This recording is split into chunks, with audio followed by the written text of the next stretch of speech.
12 o'clock on your Monday afternoon now. Welcome in. It's halftime show. Just Tyler Head and Captain Dave along with you. Bill Gunner out today. Will be back with us tomorrow. And for the rest of the week, no surprise, Bill is out, doing some more stuff in terms of trying to get things straightened out with his kidneys and all that kind of stuff. I'm sure he's been updating y'all on social media, if not this morning, later on today, about what's happening with that. You feel for the guy. He's been through so much in this past year, and again, trying to get this all done and all finished up, and again, hopefully taking a step in the right direction with that today. And again, I'm sure he'll be sharing those details on social media as the day goes along if he has not done so already. But Dave, me and you for the next 3 hours with some guests who I'll get to in a moment. But man, how are you? How was the weekend? The weekend was pretty good. I went to the Y twice. Okay. Both times ran into Terry. Really? So you guys go to the same Y? Yeah, we go to the same one. It's just down the street. So. Okay.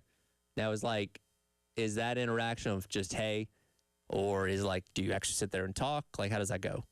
We talk for a little bit. The crazy thing is everybody at the Y seems to know him. Okay. Well, you can hear him Terry's when he walks in the door. Terry's a talker. I knew he was there Sunday because it's Yeah. I mean, just people talking like he's a big star or something. Yeah. Well, I mean, we do have a platform like this, and we do shows every single day, and people listen to them for a reason. So it doesn't surprise me that he's known. Yeah, it doesn't surprise me either, I guess. And we're all on video, so. Now you're the bigger.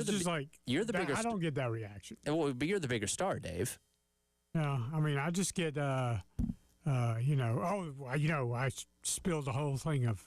I told you about that. The whole thing of disinfectant the other day. Yeah. Well, you're cleaning the machine off. Yeah. Well, yeah, exactly. You spray the disinfectant on a paper towel and wipe down the machine. Mm-hmm. Well, I picked it up, and off comes the top into the floor. It all goes, spilling the entire bottle somehow. Well, hey, that's going to be a real clean floor. Yeah, and then of course, I tried to clean it up myself, but just not enough paper towels in the world to do that. Yeah. Was there a lot of people around that saw this happen? Oh, yeah, of course. The attractive women saw it. It's the worst, man. Yep, and they just stopped. There were two of them on the treadmill, and when I dropped it, they just stopped. Dave, this is where you have, and we're trying to help Dave with his lady situation. This is where you spin that of I'm just really into making sure it's really clean. You may have thought I dropped it on accident, but really I just want to make sure the floor is really clean. Yeah. Yeah, of course, the bad thing when there's liquid on the floor, someone could slip and fall. So I had to go get, the people that work there at the desk. They're really nice. They're oh, no problem. Oh, it happens all the time. I'm sure it does. Dave, you're not the only person that has spilled something in a gym, whether it be disinfectant spray, water, whatever. Don't think you're the only one. I'm the only one with two women staring at me on the treadmill. But here's the thing, Dave. I think they've already forgotten about that. Yeah, they probably have. I'll live with it. I heard this years and years ago because we always think about embarrassing moments for ourselves. Oh my God, that's something that everybody remembers. Rarely do they. Because think about it. How often do you remember other people embarrassing themselves? Especially people you don't know. Think about that, Dave. When was the last time you know of somebody you didn't know embarrassing themselves in public? I don't know about embarrassing. Annoying, yes. Yeah. But see, you don't really think about it. So, I know you're thinking oh, my God, those ladies are probably still laughing at me about that. They've probably forgotten, Dave. It's okay. I think they took video and pictures, posted them on Instagram. Okay, well, maybe that lives a little bit longer. But generally speaking, I'm trying to make you feel better here, Dave. I think for the most part, they've probably forgotten. So I think you're in the clear. I appreciate those thoughts. Well, Thank you. Here's hoping the next time you go to the Y, nothing gets spilled. And you can just show off your huge, gigantic muscles instead. How about that? Yeah, that works. Yeah, so look out, ladies. Dave at the Y. You never know what you're going to get. Don't forget Anytime Fitness, too. I go there. Oh, multiple places. All right. One's not enough? I try to join like 10 or 12 gyms, Okay. Increases my chances. That I like that, Dave. The more places you put yourself, the better opportunities you have. That is very smart thinking, my friend. That's right. It's like sales. You may get turned down. Sure. 9 out of 10 times, but that 10th one's gonna make it go good. You know what? As long as the one yes is a good yes, that's all that matters, right? Exactly. There you go. So there's Dave's weekend. Mine wasn't all that interesting. Considering the amount of travel I've been doing the past couple weeks, I just wanted to stay at home, not do anything. We went out, walked a little bit on Saturday because it was a nice weekend. The weather was nice, obviously hot because it's summertime. But yeah, nothing too crazy. 4th of July this weekend will be busy and all that kind of stuff. So just wanted to stay in and enjoy a calmer weekend. So that was pretty nice. A lot of stuff going on the show today. Again, Bill is out today. We'll get him back in here coming up tomorrow. So we've got a lot of guests that are going to be joining me over the course of the next 3 hours, starting with Jordan Kaye of the State Newspaper. Coming up here in about 10 minutes' time, we'll obviously get into just really everything going on with Gamecock football as we fast approach the start of the season. Only 68 days away, by the way, if you're keeping count. 68 days from kickoff between South Carolina and Kent State. Of course, Jordan is on the ground there reporting at press conferences and practices and all those kind of things. So we'll get his thoughts on that and what he's been writing about here as of late, as well as he started a conversation last week about the uniforms because, he was talking about or tweeting about the commitments South Carolina got last week, holding up the Nike jersey and debating on if that was the actual Nike jersey they're going to be wearing or not. I think a lot of people, kind of looked at and say, Kevin Millington, when he held up the jersey at his reveal on if that was going to be the one they're going to be wearing or not. There was an event this weekend. I saw Nick Harbor directly address that, no, they haven't seen the jerseys yet. So I doubt that the one that Millington, picked up is the one that South Carolina is going to be wearing. We'll get his thoughts on that, as well as just everything, again, previewing this season and anticipating and hoping for what's going to be a turnaround, right? 4-8 a year ago, missing a bowl game. We're in the even years, guys. It's 2026. That is an even year. Coach Beamer, for whatever reason, does his best coaching jobs in even years. I want to actually, I want to dive into that at some point in the next couple of weeks. Why are even years so good? What is it about even year Beamer that makes it a thing? Because I think that's a lot of optimism that people have right now is hey, it's an even year. Beamer's going to be able to figure it out. And we certainly hope that's the case because I don't know about you. I'm really sick of talking about bad teams. For the past 2 years, 2 bad basketball teams, 2 bad baseball teams, a bad football team. I just want some winners, man. And yes, we've gotten the opportunity to talk about women's basketball and softball and all that kind of stuff, but I want these men's sports to get back on track. Maybe switching to Nike on Wednesday will be the magic pill of hey, you look good, you play good, and now that you're outfitted in Nike, everything gets back on track and we're winning and all that kind of stuff. I don't know. I hope so. That'd be great because I know you fans are sick of watching it. We're sick of talking about it. I just want to talk about wins, man. I don't want to have to talk about hot seats or, all right, Beamer's in trouble here if they don't win this game this weekend. I just want to talk about wins. I want to talk about a good season. I want Sellers and all these superstar players to be up for awards and all that kind of stuff. That is my hope for this football season that is 68 days away from now, that we get to talk about more positives than negatives because, my goodness, last year with the lack of offense, the firings being made, and all those kind of things, it's just not a lot of fun to talk about. So here's hoping this year is a whole lot better. So we'll get into all that with Jordan Kaye coming up here in about 5 or so minutes from the State Newspaper. Our guy Demetri is going to join me coming up in the 1 o'clock hour. I've talked about this already in this morning, but we'll get back into Brad Crawford's predictions for wins and losses, not only for South Carolina, but for all of the SEC. Because, again, we're in prediction season, list season, and all that kind of stuff. And always interesting to hear the perspective of what people think and why they think it in terms of wins and losses. And, what Brad Crawford's predicting for the rest of the SEC, as well as the latest with Brendan Sorsby. CFL says, no, thank you. You're not going to be playing here either. So does not look like Brendan Sorsby is going to be playing football this fall. And that's not necessarily a bad thing. I think if he does the right thing and just sits down and shuts up and focuses on his training, he can be fine. If he continues to sue people and trying to wiggle his way into some kind of football league or conference, that's when more problems arise. So I think Sorsby just needs to keep quiet, keep his nose down, and wait for the spring to get drafted in the NFL draft. So we'll talk about that with Demetri Ivanos as well. And he hit me up with this idea that I'm interested to hear his thoughts on that we'll debate coming up in the 1 o'clock hour as well. Do we need ties back in college football?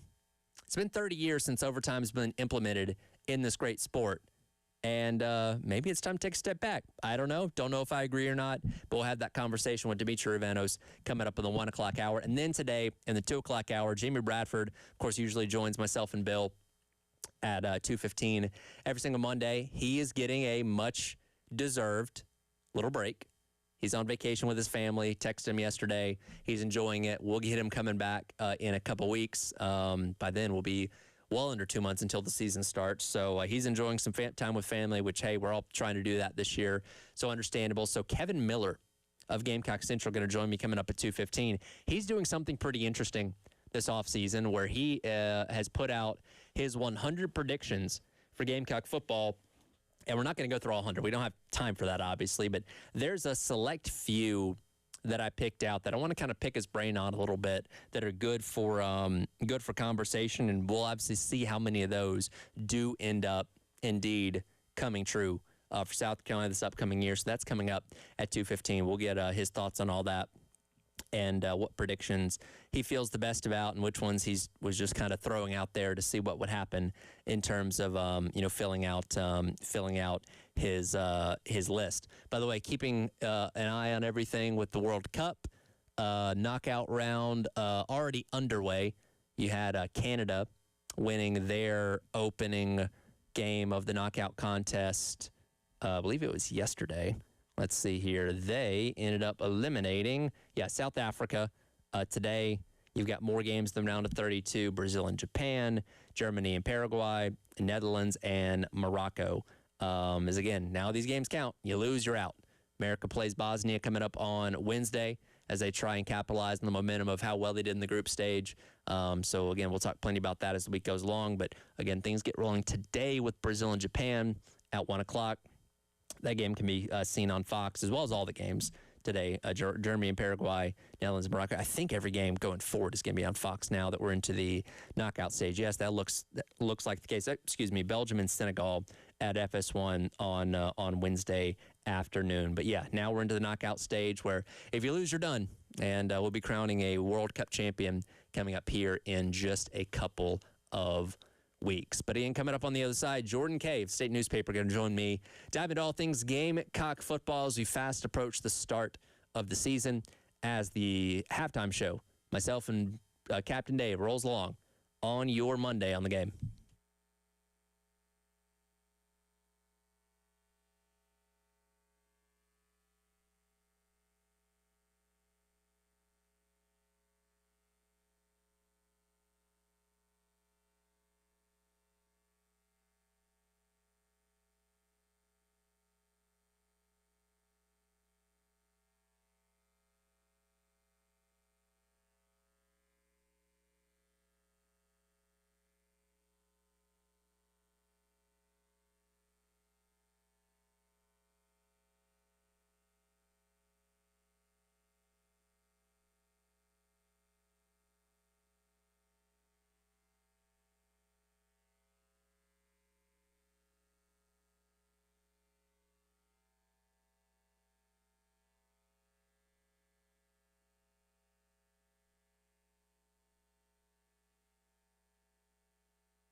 All right, welcome back in.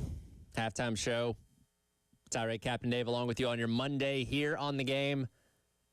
Fast approaching the start of the college football season. Only 68 days till Carolina squares off with Kent State. And then we're off and rolling to figure out if this team can improve on what they did a year ago. Joining us to discuss all this on the AAA Heat and Air phone lines, a guy Jordan Kaye from the State newspaper. Jordan, appreciate your time as always. How are we doing today, man?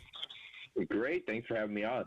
Absolutely. I say 68 days until kickoff. Still a little over 2 months. Have you gotten in the summer vacation yet? Have you taken your mind off things for a few weeks, or is that still to come? I did. Went spent a week and a half on the West Coast, so that was a nice refresh. So you're originally a West Coast guy, right? Yeah. Yep. From Phoenix. So went out to spent a couple days in LA with some friends, a couple days in Idaho with the fiance, and then a couple days in Phoenix with the family. So really just tried to hit every state. Yeah, and get away from the humidity as much as possible, right? Exactly. Oh, that's good. Again, we're all trying to get away for a few days before we lock in for this upcoming football season. Again, 68 days away from Carolina and Kent State. Now, we're kind of at the center of a conversation last week when it came to uniforms, right? We're only a couple days away from the switch to Nike coming up on Wednesday, July 1st. And have we gotten any more insight? Or I know Harbor talked about it the other day. The guys hadn't seen anything from Nike yet in terms of uniforms, but you were kind of in the details of the comparison of the jersey Kevin Millington unveiled compared to the one that was at the announcement last year. Where are we at with all that? Yeah, I mean, I still, I haven't heard anything definitively, but I still think that's probably going to be pretty close to what it actually looked like. Just if you consider, like, the surroundings. Like, he announced it at a Nike football camp on Nike's campus. I just have a hard time imagining that Nike is going to Nike had to have given him the jersey, and it seems odd to think that Nike would have given him the wrong jersey to tout. That just doesn't really make a whole lot of sense. So I'm kind of expecting that's what it's going to look like. And perhaps there's folks who say, well, we really wanted a complete rebrand with Nike, and that probably is something that's going to come down the line. I mean, you look at the contract that they signed. It says like they're going to do a uniform like revamp like over the next 4 years. It doesn't say right away. The other thing is the timing of when they made the announcement in October. Like they had to get all their orders in with within a week or two. So right. It would honestly make sense that they didn't have time to completely do an entire jersey redesign within a week or two. They were probably busy trying to make sure that they ordered enough stuff for football season. Not to get too deep in the weeds on this, I know the NFL has rules about certain things you can change per year. Do we know if that exists in college football, or is it free reign to be able to change as much as you want year to year? I think it's free reign, and if it's not, then Oregon has just some crazy. Oregon might be the only one with free reign. So just looking at them, it has to be free reign. Fair point. Again, all this stemmed from the commitment from Kevin Millington the other day at the Nike event, one of the more higher-rated guys in this 2027 class. And this is a class that's grown a lot over the past couple days, including just another commitment in Jackson Ross, the linebacker from Hammond, just the other day. Before we kind of dive into the 2026 season, your thoughts on how this 2027 class has grown here as of late?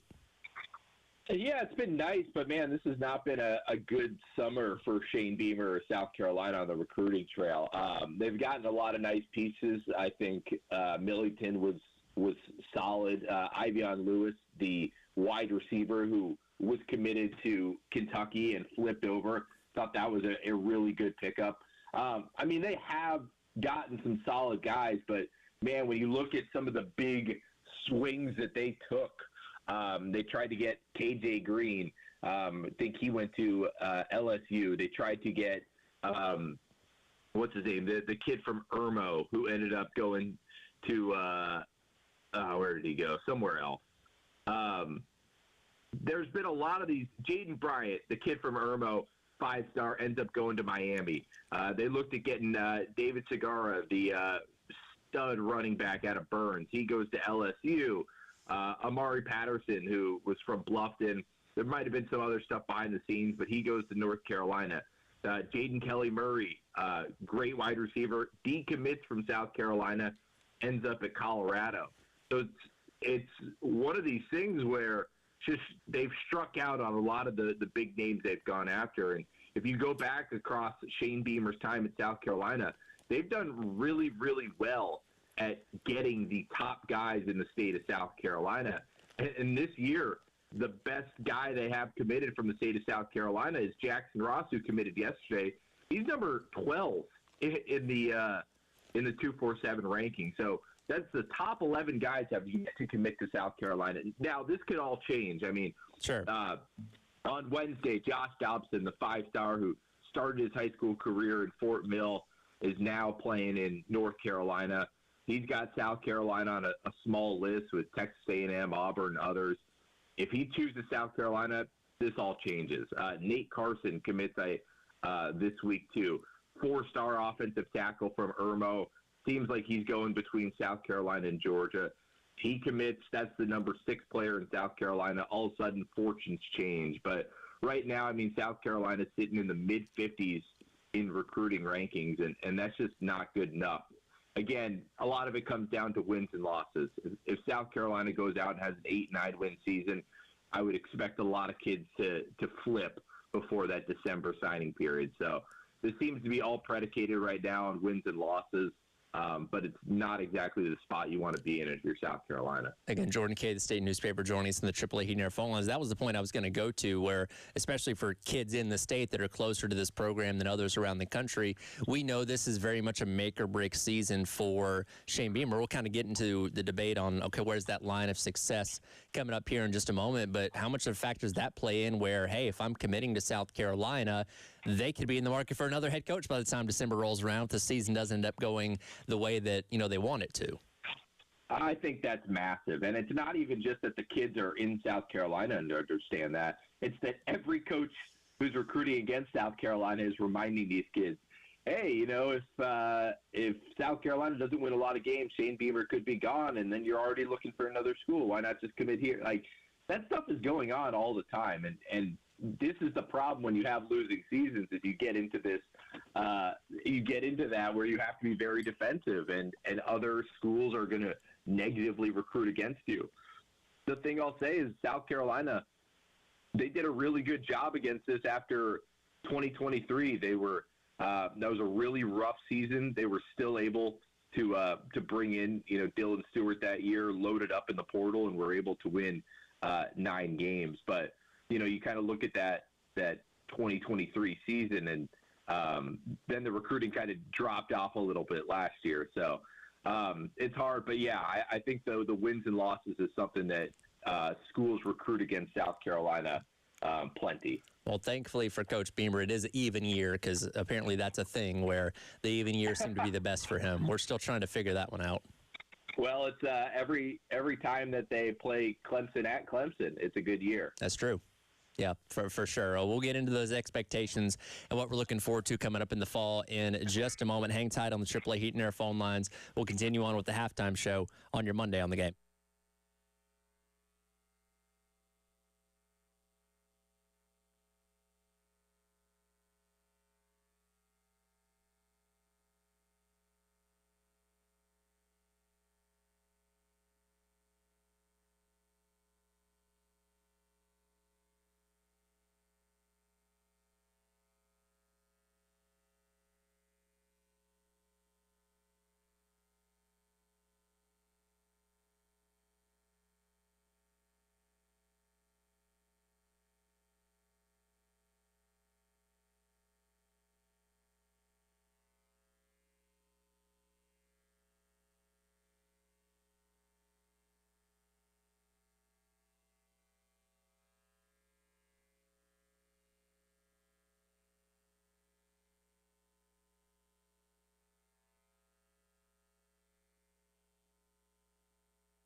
All right, welcome back in. It is the halftime show.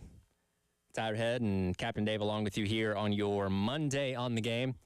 Talking to our guy Jordan Kaye of the State Newspaper, who was generous enough to hang on for the break there on the AAA Heating and Air phone lines. Now kind of shift our focus to this upcoming season, Jordan. Again, that's 68 days away. And I don't know how long you've been doing sports reporting, but years ago it was so easy to kind of anticipate year to year what a team was going to be because you were able to look back on the prior season and kind of piece a lot of it together. But this year, or nowadays, so much changes in an off season, it can be very hard to tell. That being said, there's a lot of key pieces coming back for Carolina: Sellers, Dylan Stewart, Nick Harbor, obviously to name a few. How do you begin to set expectations for what this season's supposed to be? Yeah, it's extremely tough, but I don't think that's just for South Carolina. I mean, that's for every program in the country. Where do expectations start? They started at improvement. That's the bare minimum. You had 4 wins last year. That can't happen again. Basically an entire new offensive coaching staff, save for Mike Furry. You're bringing in a pretty solid group of transfers, especially on the defensive side of the ball. Revamp the running back room, revamp the wide receiver room, and then just completely overhauled the offensive line. You look at the schedule, it's not daunting. I mean, this is an SEC schedule, so it's going to be brutal, but at least your first 2 games, you get cupcakes. Those are 2 wins right there. You get Mississippi State at home right after. You have to think that's probably a win. And then you get a lot of these first-year head coaches without returning quarterbacks. I mean, there's going to be a lot of uncertainty around Tennessee, a lot of uncertainty around Arkansas, around Florida. Alabama has a new quarterback. So there's a lot of, uncertainty about these other SEC schools. And so you look at that, it's hard to put exactly a number on it, but it certainly feels like South Carolina could be in that range of 7, 8, maybe, hoping for 9 wins at some point. Yeah, no, certainly so. And again, it's so interesting to look at how much changes for all these teams in the offseason to kind of figure out what they're going to be. Bill and I talked about this the other day. Florida kind of seems like the ultimate swing game for South Carolina because your schedule sets up favorably in that first half.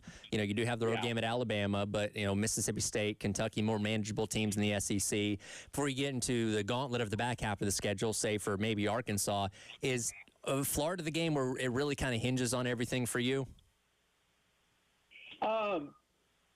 Probably, but I have a hard time overlooking that Kentucky game. I think we kind of fell into this trap a little bit last year where myself was looking ahead to the LSU game and saying, well, of course South Carolina and LSU are going to be 5-0. Heck, College game day could be there. Then, kind of totally forgot about Vanderbilt, and Vanderbilt just came in and took it to South Carolina. So I think I'm probably looking maybe a week earlier at that Kentucky game. I think Will Stein is a phenomenal coach. I really like Kenny Minchie, the quarterback they brought in. I feel like if South Carolina can have a dominant performance there, that's going to tell me a lot. But, you're probably right because that Florida game is probably going to be the first winnable road atmosphere, and we really don't know a ton about that Florida team.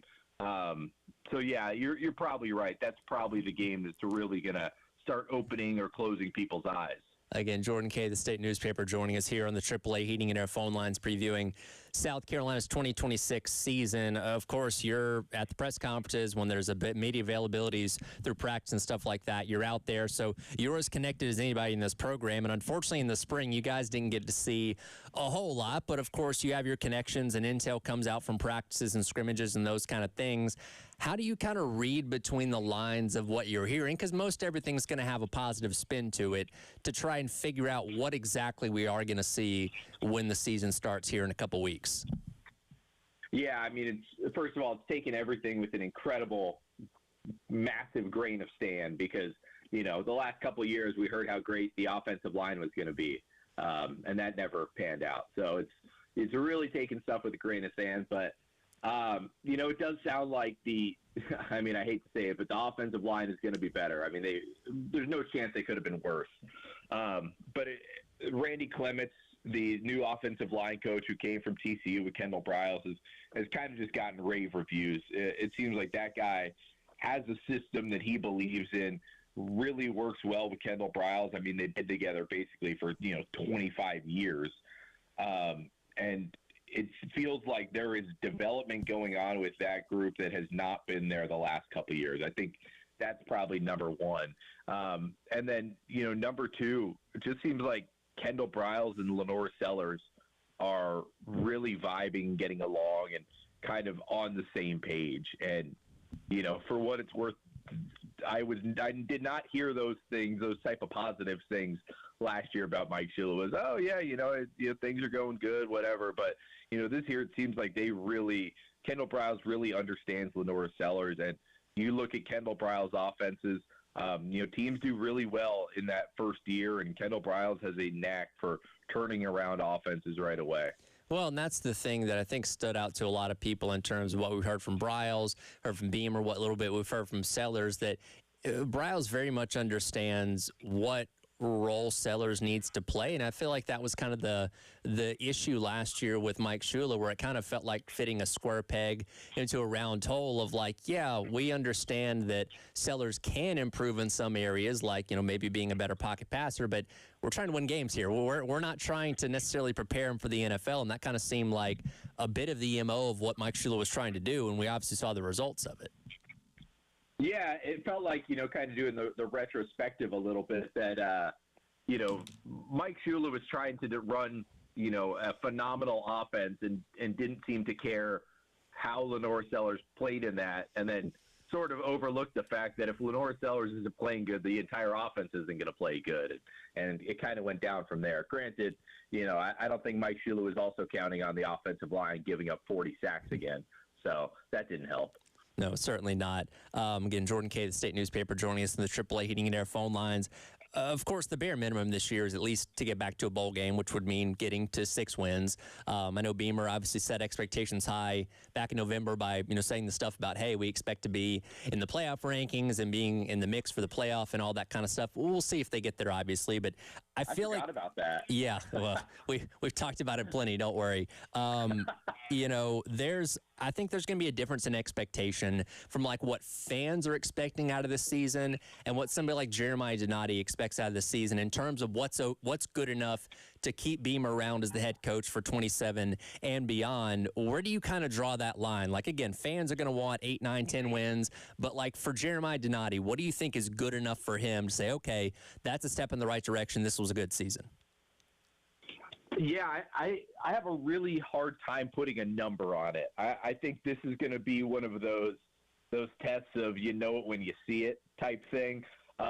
You go back to that 2024 season, like South Carolina easily could have lost that Clemson game, and they still would have won 8 games, been right in the mix of the college football playoff heading into the last week of November. I think people still would have felt good about that season. So you go into this year, and if there's just some weird close losses, I can't imagine Jeremiah Donati saying, hey, this program seems to be on good footing, but, one play or whatever messed it up. I think everyone in this athletic department wants to keep Shane Beamer.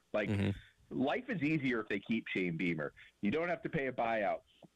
He's a phenomenal human being that boosters and donors and the athletic department likes.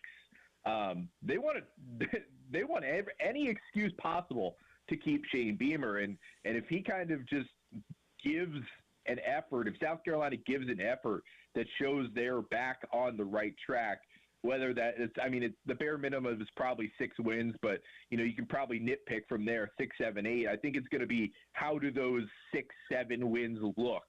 That is really going to determine the future. And then if they get to 8, 9 wins, there's no conversation. He's coming back. They probably flip some recruits, and they're feeling phenomenal heading into 2027. A couple more minutes here with Jordan Kaye of the state newspaper. And off of that, because now that we've seen, Jeremiah Donati have to make his first decision in terms of moving on from Paul Maneri and first big hire with Kevin Schnall, what did that tell you about how he does look at football being the next sport up, where, again, you have a coach that's in a situation of wondering if they're going to continue on or not, depending on how good the season is? I don't know that told me a whole lot about football. If South Carolina had a season similar to baseball, Shane Beamer's probably not sticking around. That was probably a much different situation, not only because of how just atrocious the season went, the apathy that kind of was infected into the fan base by that season, and then also the fact that the buyout wasn't that bad. I mean, you only had to pay, I think they ended up paying $3 or $4 million to get rid of Paul Maneri. I mean, those are all like relatively easy, easy-ish decisions. Right. When you start talking about making a football change, that is much, much tougher, and a lot has to go into it. What I will say, and I think this is probably true for Lamont Paris too, is when Jeremiah Donati got in, I think it took kind of, I know for sure it took 2 full basketball seasons to realize, like, okay, what actually is the market? What resources do other SEC programs have that we don't have? And they figured that out. I mean, there are no more excuses for Shane Beamer, for Lamont Paris. I mean, South Carolina is as well-resourced for its football and men's basketball team as all but 5, 6, 7 schools in the SEC. I mean, Shane Beamer has gotten an entirely new, offensive coaching staff. They've added a lot of support positions. They got, a ton of kids in the transfer portal. They have the resources. I mean, Jeremiah Donati has done his part, and now it's kind of up to Shane Beamer. Same with Lamont Paris. I think after last season, Donati had to kind of look and say, okay, how much of this was Lamont Paris and how much of this was the resources that we gave him? And, they kind of ultimately came to the decision of like, hey, why, we need to better resource Lamont Paris if we expect him to succeed. And now both those coaches come into this season with plenty of resources, and now, that's not going to be an excuse anymore. Yeah, we'll see if that ends up being the difference or not. Jordan, appreciate the time as always, man. Good stuff, and I'm sure we'll have more conversations before the season gets here. Thanks, Tyler. Have a great day. Jordan Kaye there, the state newspaper. Again, talking all things Gamecock football. We'll come back. We'll wrap up hour number 1. Some news on the Gamecock baseball front as Schnall's roster continues to grow. We'll tell you about that on the other side. It's the halftime show here on your Monday on the Game.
All right, welcome back in. It is the halftime show. Tyler Head, Captain Dave, along with you here on your Monday on the game. Appreciate Jordan Kaye hanging out with us for a little bit there. Our guy Demetri is going to hop in with me coming up the top of the hour. We'll get into a lot of things going on with college football, including this debate on should we bring back ties or not. I'm interested to see where Demetri wants to go with that conversation. But as we wrap up hour number one, want to dive into a little bit of Gamecock baseball. Of course, we're now a couple weeks into Kevin Schnall being here and settling in as the head coach at South Carolina, and he's been very, very busy when it comes to the transfer portal and seemingly adding more talent pretty much every single day, including another addition to the pitching staff a little bit earlier on this morning as they added a right-handed pitcher from Mercer, Miguel Hugas. Came in late Sunday night, being announced earlier on this morning as, again, this roster continues to come together for Kevin Schnall. And this is per Jack's write-up. On Gamecock Central, Hugas, Venezuelan-born, grew up in Pittsburgh, spent a couple years at Chipola College before going to Mercer, ended up being their Saturday guy, 9-2 on the season, 6.17 ERA in 16 appearances, 15 of those being starts, 52 strikeouts, 24 walks. There's some concern with command, but did have some good outings for the Mercer Bears this past year to add to a long list of guys from the transfer portal added into that right-hand pitching part of the roster, as well as one name that over the weekend that we learned would not be returning to South Carolina, that being Will Craddock. Of course, Craddock jumps into the transfer portal as soon as it opens up a couple weeks ago, which, hey, it's understandable, as just about everybody did, because, hey, Carolina didn't have a coach, and it was another couple days until they hired a coach. But we knew that when Schnall got here and put his staff together, there was going to be an opportunity to maybe retain a guy like Will Craddock. We know that he did meet with Schnall and staff a couple weeks ago, ultimately deciding not to come back to South Carolina and instead transferring to Mississippi State. It's almost kind of like a trade, like we got Tyler Pitzer back, but then you send Will Craddock out there to Mississippi State. He's somebody that, people, in terms of the ones that were on the team this past year, were clamoring for a little bit to return. Jack did point out this morning that his numbers in SEC play weren't great, despite the fact of what he was able to do early on in the season before conference play began. But the hope would have been that with Schnall and staff, they would have been able to further develop him and get more out of him, coming up in his second year. That's obviously not going to happen now, as, again, this roster is going to take on a much, much different look next year. Just kind of skimming at it right now, the only players returning, believe Parker Marlott, Amp Phillips. Now, Amp does have a decision to make in terms of the draft coming up here in a couple weeks, though he does have the ability to return. As far as guys in the field go, Patrick Evans, Tyler Bach, Braden Cromer, I believe those are the only handful of guys that are returning from this past year's team. So as we joke about a lot, opening day, February, I think it's 19th, coming up next year, you're going to need to have a program in your hand or the roster in your hand or something along those lines, because it's going to be a very, very different looking team, which, hey, I don't think a lot of people are mad about, right? Because you had a team that grossly underperformed this past year, these past 2 years. So cleaning house, bringing in a new coach, new staff, and all that kind of stuff, I think it's a welcome change for a lot of people, and we'll see if that obviously translates to wins. Obviously, again, Schnall's doing a lot in the transfer portal as of right now. Transfer portal pretty heavy when it comes to coastal guys, as expected. Handful of guys from Wake Forest coming in, as well as the Costellos, Andrew at center, at catcher, and Luke, the outfielder, coming in recently as well. Ryan Brennicky coming in as a left-hand pitcher from Wake Forest, too, as well as J.D. Stein at shortstop. So a lot of these transfers not coming too far, but nevertheless can be new to the University of South Carolina. And again, like every conversation we have about this team, here's hoping that we found the right combination and get this team back on track to being the respectable, consistent program that it hasn't been in several years. So we'll obviously find out about that when the season does get here, but still more opportunity to add players out of the transfer portal. Another, not quite, maybe a dozen or so spots, I believe Carolina can fill with transfer players, and I imagine This time tomorrow, we may have another one. We'll see. But again, Kevin Schnall hard at work on building his roster for next year. We'll dive back into college football coming up next. Demetri Ravanos going to join me for the 1 o'clock hour, and we're going to get into this debate. Should ties make a return? Is overtime overrated? We'll discuss all that and a lot more coming up in the next hour as the extra point, not the extra point, as the halftime show rolls along with Tyler Head and Captain Dave on your Monday here on The Game.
All right, welcome back in. Hour number 2. It is the halftime show. Tyler Head, Captain Dave, along with you here on your Monday on the Game. Again, Bill Gunner will be back in here with us tomorrow, but hanging out with me for the next hour, a guy, Demetri Ravenos. Always a pleasure, Demetri. How are things with you? I am good, Tyler. I am talking to you today while simultaneously watching a little bit of World Cup, which has been how I've done most of my work for the last, 3 weeks now. That's right. The knockout stage got underway yesterday. Canada beat oh, God, who did Canada eliminate yesterday? South Africa. South Africa. So, yeah, now we're getting things rolling. For day number 2, America gets started coming up on Wednesday with Bosnia. There. Are you, by the way, real quick, are you allowing yourself to believe like this is the year, the magic, or are you just kind of going one game at a time? I'm going one game at a time. I do believe if they do not beat Bosnia, Bosnia for sure, but the next round opponent, whether that's going to be Senegal or Belgium, I think if they don't get to the round of 8, like we suddenly feel really bad about this team, because not to go too deep, like I am not J level of soccer knowledge, but on the U.S. men's national team, I do follow them closely. Do you know, A, they had not picked a starting goalie coming into the World Cup, and B, the guy that they went with was averaging giving up 2 goals a game this year. And for a sport where you see a lot of games end in 0-0 ties, as you can guess, 2 goals a game is not good. So I'm very pleasantly surprised with what they've done. Yeah, I'm just trying to ride the wave here. I set no expectations coming into an event like this because soccer's just not America's #1 sport. So, hey, if they can match what they did in 2002 by getting to a quarterfinals, I think most people would deem that a success. Obviously, a lot of soccer to be played between now and then. But for at least the group stage, the hype has been pretty fun, minus what happened against Turkey, even though that game didn't end up meaning anything. Yeah, and I think there have been other games in the group stage that have been fun, like that do not include the U.S. Or if you're a real, big-time U.S. soccer fan, like the U.S. and Mexico are like Carolina and Clemson, right? Like they just hate Mexico's team. So even if you aren't like hate watching Mexico, there has been some really interesting, really fun stuff, whether it is as big as Messi breaking World Cup records or as little as like, hey, Cabo Verde played to a draw and didn't get blown off the field by a team 61 spots ahead of them in the rankings. There's been a lot to enjoy. Yeah, it's definitely helped us kind of bridge this gap as we get closer to the start of the college football season. Again, World Cup going to be going on for about another 3 weeks before we crown a champion, and by then we'll be, 40-ish some odd days until college football starts. So it's helping us get there. Yeah, it's not only a good appetizer, it is also all right, so I don't think there is any one-for-one in American professional sports to what we are seeing with these fans of their national team, their national soccer teams. But college football is the closest thing, right? All of those videos of the Norwegian fans doing their Viking rowboat celebration, if that doesn't evoke images of Texas A&M's coordinated jazz hands, I don't know what else you could possibly compare that to. It's definitely a similar type of vibe, which is what's made it fun, because those people are coming over here and they're all enjoying America, by the way. I know, in our day-to-day lives, there's a lot of criticism about, things going on in this country and stuff like that. I haven't seen too many Europeans complaining about it. They seem to be having a great time.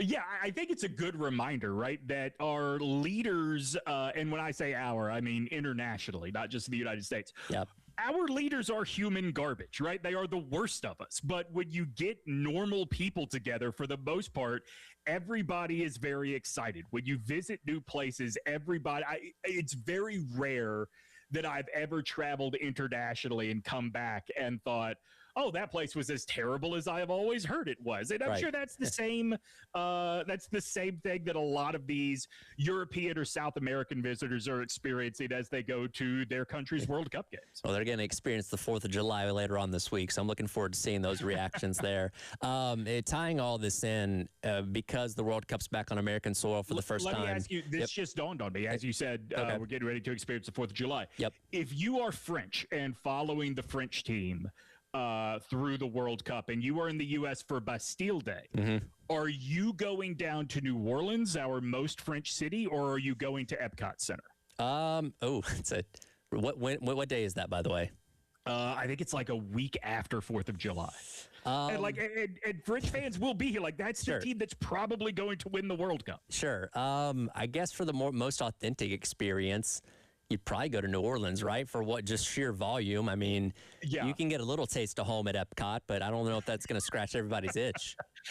Yeah, I think then if you are doing Epcot, then you get, everybody is celebrating, everybody's feeling the national pride, and then next thing you know, you go to take over the UK or whatever is next. Exactly. You just move over to the next one while you're in the middle of drinking around the world. Which pro tip to anybody that does that: don't start on the closest side to the tram and work your way around. Go from the other side backwards. I made that mistake when I went, and I was I don't know, whatever was on the far other side, and I had a dinner reservation to get to, and trying to get back to the monorail when you're not seeing straight, and it's like a 1.5 mile walk. I wouldn't advise it. I just genuinely would not advise drinking around the world at Epcot. It is not as pleasant as you think it's going to be. It's also very expensive.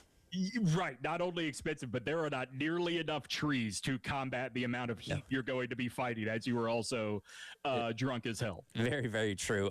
Tying this back in, because again, this is the first time the World Cup's been on American soil since the mid-'90s, and the Athletic's been doing something pretty interesting with their college football content of kind of focusing on the 1990s, which a lot of people would consider the golden age of college football. That's debatable, again, kind of depending on how old you are when you grew up and what age you were experiencing all of that. But you kind of brought to my attention an interesting article from Ralph D. Russo about maybe reverting back to something we used to do back into a midpoint of the 90s, that being ending games and ties, which, again, you see a lot of that in soccer right now. And, my entire life, I've always had overtime in college football and the NFL, so I've never known ties too much. Now, you can still have them in the NFL, obviously, but they're very, very rare. Give me your insight and thoughts on what you were reading with this Russo article about ties. Well, it's really interesting, right? He hit on something that you and I talked about just a minute ago, which was Cabo Verde's tie against Spain. And he said, like, how could you, if you were watching that, no matter who you were rooting for, if you had a rooting interest at all, how could you not walk away from that feeling like that was a win for Cabo Verde? Like, there are certainly ties, and he cites a 1992 tie where Ohio State got one over on a much better Michigan team. They ended in a tie, as saving John Cooper's job. Like, there were certainly ways that we remember ties going in college football. Now, you're right. Like he points out, we have not had them. They was voted to eliminate in 95, and they were officially gone by 96. But you're right to point out we do still have ties in the NFL. And it is curious that at the college level, we have decided ties are absolutely unacceptable, where at the NFL level, it is, like you said, rare, but it does happen. I mean, we are probably getting one a season at this point, maybe one every other season. And, Russo's biggest argument for it is it adds an element of chaos, which college football is kind of already preparing itself for. He talked about the way analytics have grown and played a role in a game. You have so many coaches that are now not waiting until moments of desperation to go for two. You have decisions being made to avoid overtime entirely. If you put ties back on the table, there's no reason to think that goes away. Yeah. I kind of think about it from the standpoint of I wouldn't go down the route of completely like eliminating overtime and saying we don't have it anymore. And for one, we've modified overtime to something that's not as pleasant as it used to be, because now we have the 2-point shootout starting with the third overtime, as opposed to what we used to have where you were still trading alternate possessions with 4 downs and all that kind of stuff. I do think at some point, because go back to like the Georgia Tech game a couple years ago on Black Friday, where they played for overtime for over an hour and kept having timeouts and all that kind of stuff. If you told me there's like a limit, because here's the thing, like in the NFL, you still have an overtime period. It's down to 10 minutes. And at the end of those 10 minutes, if there's no winner, well, then it's a tie. If you told me like, all right, in college football, we're going to stop it at like the 5th overtime. If we can't decide a winner after 5 overtime periods, then it's a tie. I'm fine with. I wouldn't go down the route of completely eliminating overtime, because I think it's one of those you can't kind of put the toothpaste back in the tube type situations. But if you want to draw a line in terms of overtime limits, I could be on board with that. You mentioned the Georgia Tech game of a couple of years ago, and that was a lot of overtimes, but it was a banger of a game. I think what you want to avoid, was it the same season? Maybe no, it was the same season.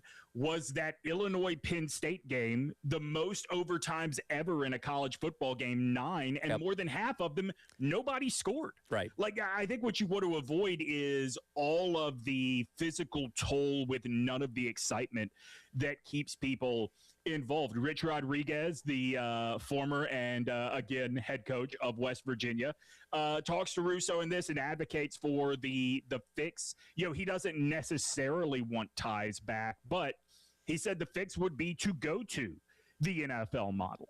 Make this a real game with an ending point, and how it ends is how it ends. And that, not only would limit the amount of plays you are being run, the amount of damage done to the psyche of your defenses that take pride in what their average points per game or yards per game given up is going to be, but it would also add special teams back into the mix, and you are playing a real football game. And if that ends with a tie, a football game was tied, right? Yeah. It was not a football game ended tied, and then we did this goofy exhibition, which I don't have as big of a problem with the exhibition element of college football overtime as some people do, but I do understand Rodriguez's point on that. By the way, do you know Rodriguez is one of only 2 active coaches in college football with a tie to his name? As a head coach? As a head coach. I did not know that. Who's the other one? The other one is Willie Fritz, who got a tie in his first season as head coach at Blinn Junior College. Okay. Now, where was Rich Rod's tie at? Rich Rod's ties were both on the Division II level at Glenville State. Okay, because I was like, I don't recall any college football game in my lifetime. I imagine there were some like weird elements, weather or something along those lines that factored into those things happening, right? No, I mean, both of these are before ties became a thing of the past. I see. Let's see, the Blinn College one was 93, so that would have been 2 years before they vote to eliminate it. Rodriguez, wow, I forget how old Rich Rod is. His first season as a head coach in college football, granted on the D2 level, was 1990. Wow. Yeah. I don't know. You don't think about him being that old. That is pretty wild. So, in fact, that's a good trivia question. The 2 coaches with the 2 active head coaches with ties, Willie Fritz and Rich Rodriguez. I would not have guessed that personally. No, I think if this were ever to be discussed, don't you think, and maybe this is something that we ask the listeners, don't you think more than the logistics of college football, don't you think the biggest thing to overcome would be getting fans on board with this? I mean, the sport has changed so much in ways that have just been foisted on us that I wonder if this is one, since it's not like a good of the game kind of thing, I wonder if this is a fight that the powers that be just would not want to have. Let us know your thoughts. 803-404-6100. Would you be okay with ties making a return in college football? We'll debate that and continue this conversation on the other side. It is the halftime show. Tyler and Captain Dave, Demetri Ravanos hanging out for the hour on your Monday here on The Game.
All right, welcome back in. Halftime show. Tyler Head, Captain Dave, Demetri Ravano's hanging out with us for the 1 o'clock hour here on your Monday on the Game.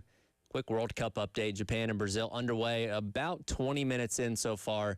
Still no score as of yet, as again, this is game number 2 of the knockout stage. So loser done, winner moves on to the round of 16. We'll keep you updated on that as the show rolls along.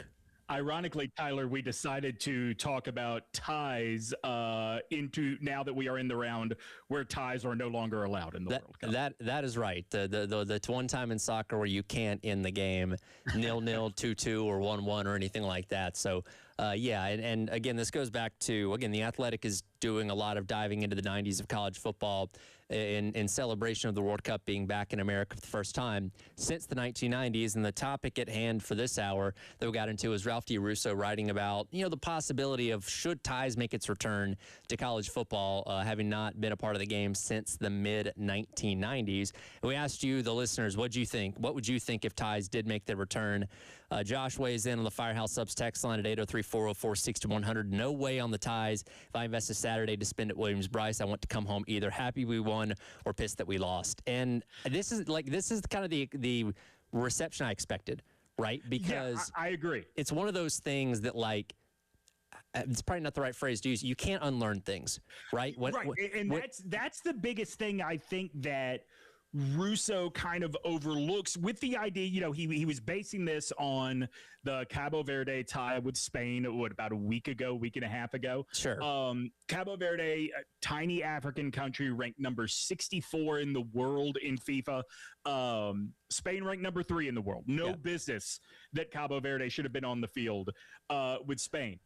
The difference is that international soccer fans know this is an outcome. You are 1,000%, Tyler, to unlearn the kissing your sister nature of ties that has been drilled into American sports fans for decades is a huge mountain to climb. Well, I almost, to keep this in college football, I equated to something else. Like, again, for the first 90 years of college football, we were fine with crowning national champions via the polls, right? You didn't necessarily have a number 1 versus number 2 guaranteed until about the mid-90s when you had the Bowl Alliance and Coalition come along. And for my entire life, there's always been some form of a national championship matchup. If suddenly they said, hey, you know what? We're going to eliminate the playoff, or we're not even going to have a BCS. We're just going to have polls decide this, and 1 versus 2 may not play each other.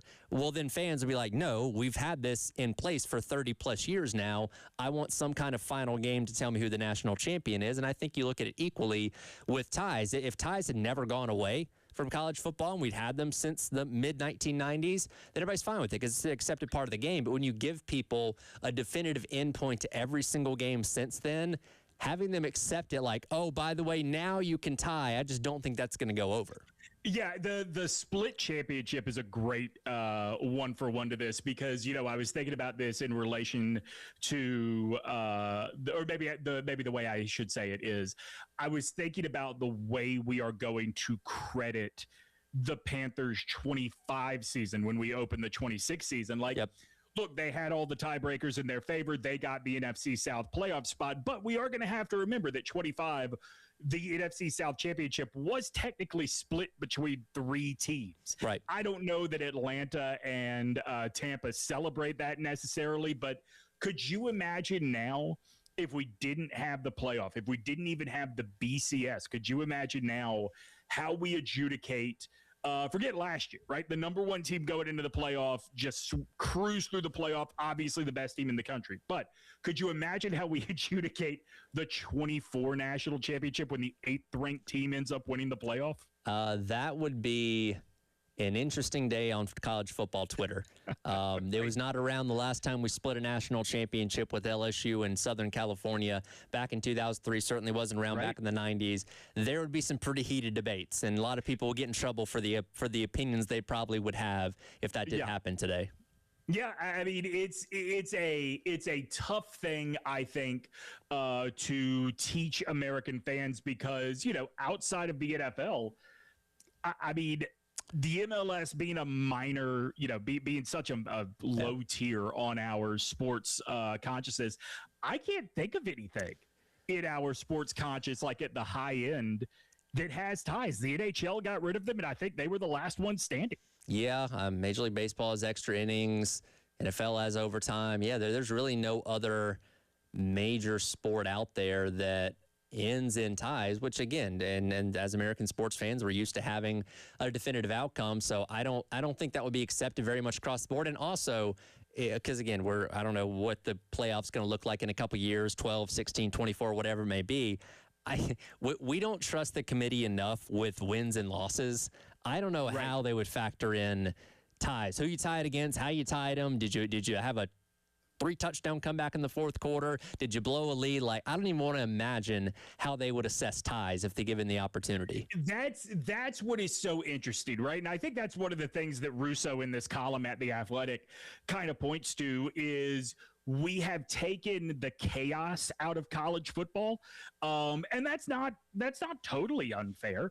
I don't know, like if you want to see the absolute worst, most unhinged, most approached in bad faith version of the an SEC win is actually worth 2 Big Ten wins kind of conversation. Yeah. Let's adjudicate an 11-0-1, let's say Georgia, whose tie came against Texas, sure, versus an 11-1 Ohio State that beat everybody but, pick whoever. Like that would be just the most everybody in their own quarters saying things they cannot take back kind of argument. Yeah, that would be far from a civil discussion, I'm sure, which again, it's a fun hypothetical. I doubt they'd ever go down this route unless because again, we have the situation we have now with the 2-point shootouts in overtime for safety reasons, quote unquote. And a lot of that stems from when A&M and LSU played that like 7 overtime game,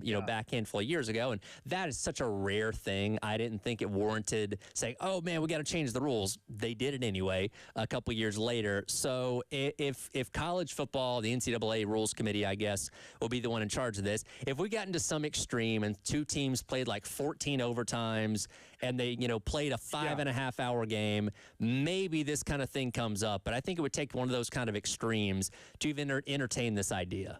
By the way, if you want to know why everybody hates AI and ChatGPT, I just asked very quickly for a list of all of Carolina's overtime games, and it is making stuff up left and right. Games I know for a fact did not go into overtime, but that's an aside. I think the other thing that could happen, Tyler, the other factor here might be if college football follows the NFL down the road of adding games to the schedule. I mean, is it next year? I think it's next year.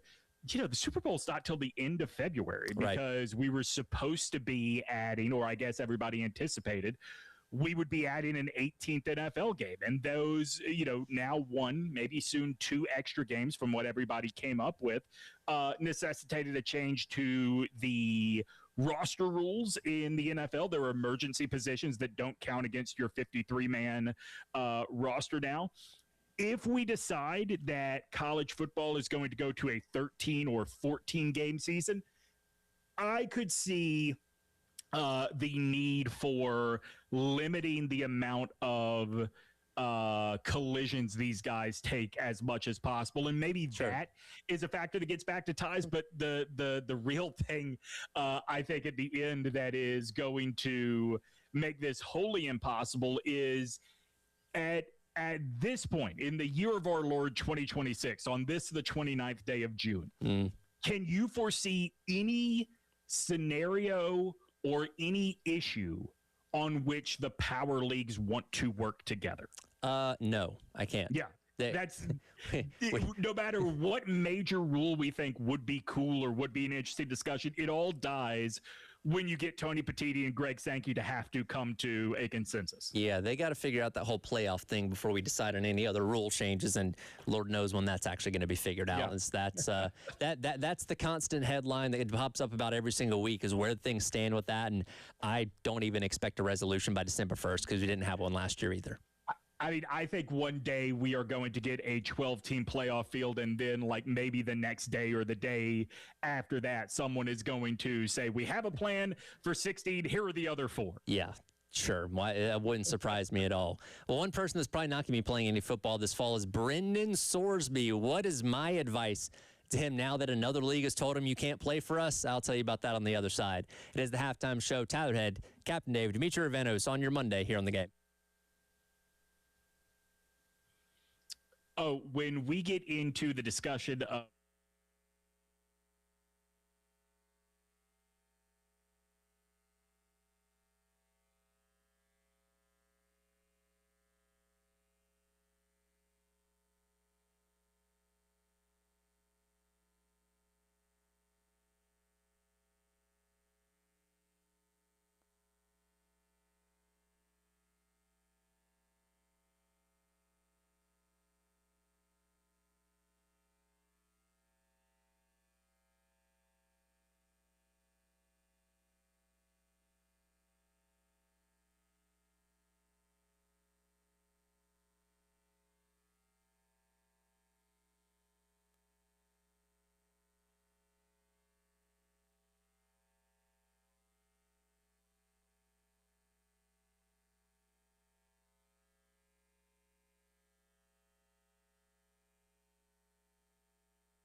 All right, welcome back in. It is the halftime show.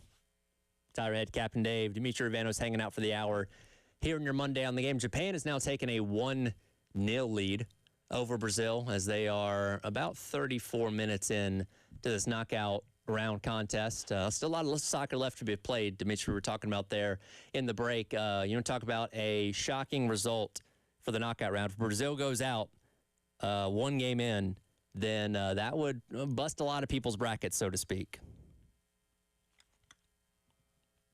Brazil is Alabama right now. If you want to give this an equation to college football, they are capable of putting it all together. They have all the talent in the world, but they just in the last few World Cups have just kept shooting themselves in the foot. So I wouldn't be shocked if Japan won this game. I would not pick Japan to have won this game, if that makes sense. Yeah, we'll see. We'll see Brazil in situation, try and get a shot on goal here. We'll keep you updated as this game goes along. But getting back to our college football conversation, there's been no name that's dominated the headlines more of these past couple weeks than Brendan Sorsby. And by now, you all know how the saga's played out. He was ruled ineligible by the NCAA, gets preliminary injunction, still opportunity to not be deemed eligible, ends up pulling his lawsuit from the NCAA, decides he wants to go try the NFL supplemental draft. The NFL says, hey, we're not holding a supplemental draft for you, bud. Back to the drawing board. Over the weekend, we learned the Canadian Football League even says, hey, guess what? You're not going to play for us either. He may not even be allowed to play Madden at this point in time. Certainly EA is going to close off the servers to him. All right, they've got to close off the servers for CFB 27, right? Yes. And now it's a matter of, do they close off the Madden servers as well? I wouldn't be surprised at this point because every other league, I don't know, maybe he can. Is there a fall arena league? Do they play arena football in the fall? It's a good question. I don't know. I actually my son and I were talking about this today, and my son even said, like, God, if only he had done this like a few months earlier, he could have gotten in on the whatever the new XFL is called, their season at least. So he's not going to be playing football this fall, more likely than not. And again, I talked about this last week, but I'll reiterate my point. It is in the best interest of Brendan Sorsby to sit down, shut up, and mind your P's and Q's for basically the next 6 to 7 months, because you've done yourself no favors with the lawsuits, with this, court of public opinion being against you at this point in time. You'll still have an opportunity in the 2027 NFL draft. Again, it's going to hurt you by not playing football this fall, and I know they're threatening lawsuits against the NFLPA and all this kind of stuff. Just shut up, sit to the side and shut up, let people forget about you for a while, let all this blow over, and then try your hand in the draft next spring. That is my best advice I can give Brendan Sorsby. Will he do it? I don't know. Yeah, I think that one thing he was trying to get ahead of is if he is waiting until the 27 draft, that's going to cost him a lot of money, not just because he's not getting the money he was expecting from Texas Tech this year, but let's just rattle off some names, right? He's not going before any of the first round guys, and we think that's probably Dante Moore out of Oregon, Arch Manning for sure, probably Mestamaker at Oklahoma State, probably Lenoris. So now there are 4 guys in front of him. Do you think he's going before Julian Sayin? Do you think he's going before Darian Mensah? I think that if he had come out this year or had been in a supplemental draft, you are probably talking about around 2 or 3 guy. And next year, you're probably talking about around 5 or 6 guy. Yeah. And so that's part of what he's fighting for. I did want to circle back to something you just said, though. You talked about it would be in Brendan Sorsby's best interest to do whatever he can to help this go away. Don't you think Brendan Sorsby doing that would also be in Texas Tech's best interest? I mean, I feel like they so miscalculated the way we all feel about gambling. The way that they miscalculated, or I guess we're under the assumption we were all just going to be of the mind that, well, everybody gambles. What is the big deal? Sure. But man, you saw as soon as the NFLPA said, hey, there is not going to be a supplemental draft for you, man, you saw that mega booster, Cody Campbell, shut up real quick after all that chest pounding. Well, and I was slightly of the belief, and maybe this is a conspiracy theory.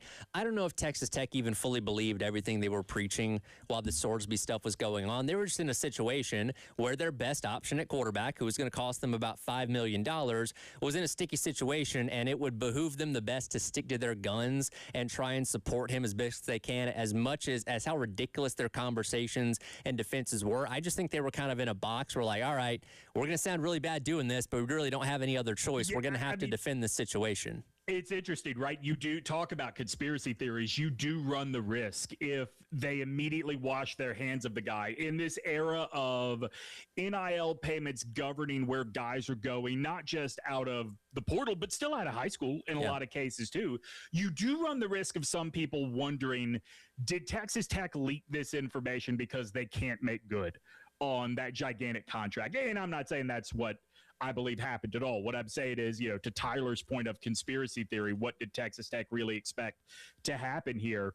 You see how people get to that in these situations. Yeah, I mean, it's a good point that I had not thought of. Yeah, and again, if this was backup left tackle that was making, I don't know, $500,000, you can probably cut ties with him a little bit easier, but because it's high-profile quarterback. And here's the thing, like Sorsby, he was okay at Cincinnati, and that was the one thing that people started pointing out a lot. It's like, all right, this guy wasn't exactly on the stage in New York for the Heisman Trophy. Now, again, he was better than what they had in Baron Morton last year, so it was a step up in quarterback play from where they were a season ago, because that obviously caught up to them when they got to the college football playoff. But it is an interesting hill to die on for a guy that I think most people in college football look at as like good but not great.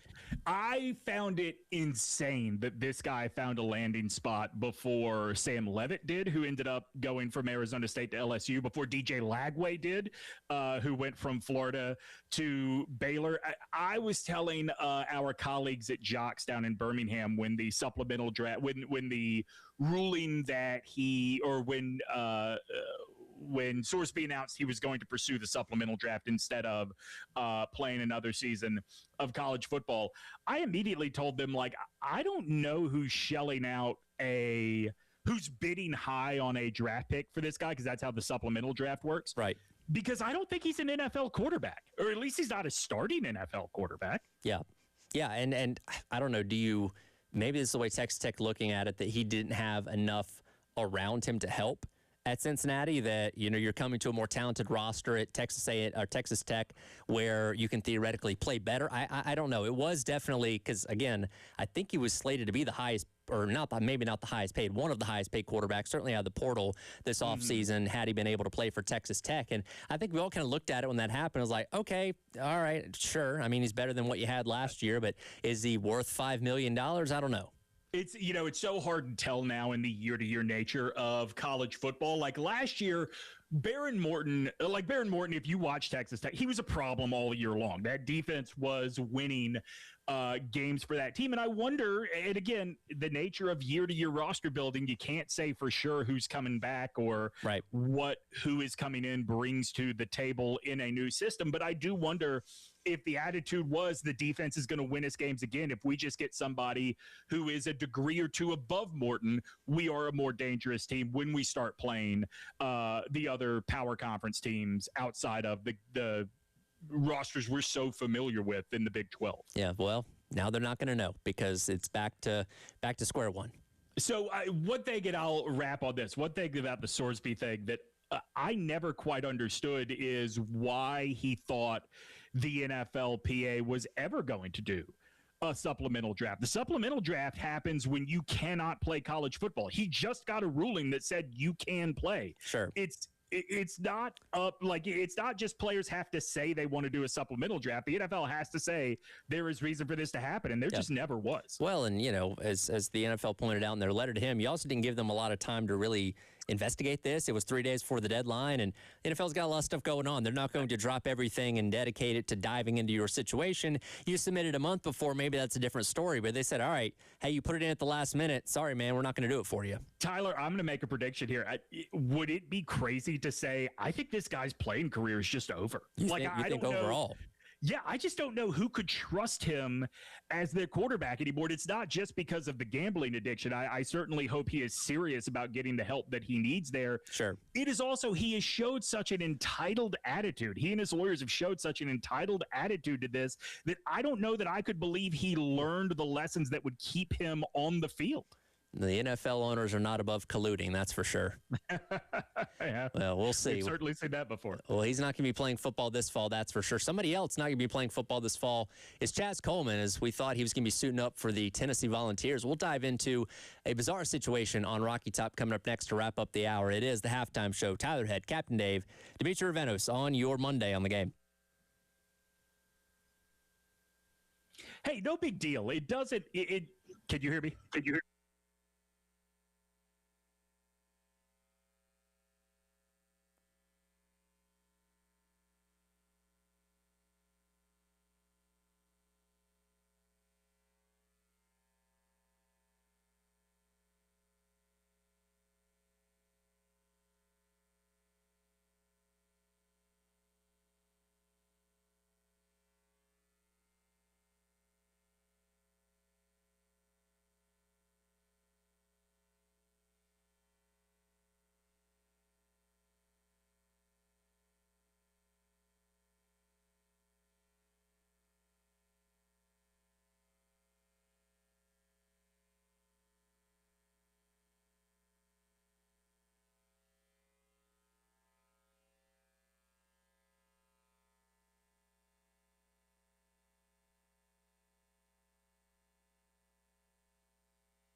All right, welcome back in. Halftime show. Tyler Head, Captain Dave, Demetri Ravanos, as I've apparently been mispronouncing it this entire time. Thank you for correcting me. We don't do our segment like we used to do every single week. I felt like I was in a good flow then, so I got to get back in the rhythm. Thank you for the phonetics of getting that name right. In Alabama, I am used to every possible mispronunciation of my name. It does not bother me. It's always a matter of, for me, the person saying it, do you want to get it right, or have you just not, if you've settled into Ravanos, it's totally fine with me. But just so you know, it is Ravanos. Okay, I will try and be better with Ravanos going forward now. As we wrap up the hour, we talked about Brennan Sorsby. He's not playing college football this year or any football coming up this fall, and he'll join the list of Chaz Coleman, who was one of the bigger stories of the offseason in terms of the transfer portal. Jim Knowles going from Penn State now down to Tennessee, bringing him along. He fetched about $2 million in NIL from Tennessee out of the transfer portal, and now we learned just the other day, well, he's not playing college football this year, as a lot of things have happened behind the scenes with him this offseason. Yeah, I mean, I guess they are framing this as primarily an academic thing, that, he may just not really be or may not really have ever been in college at all.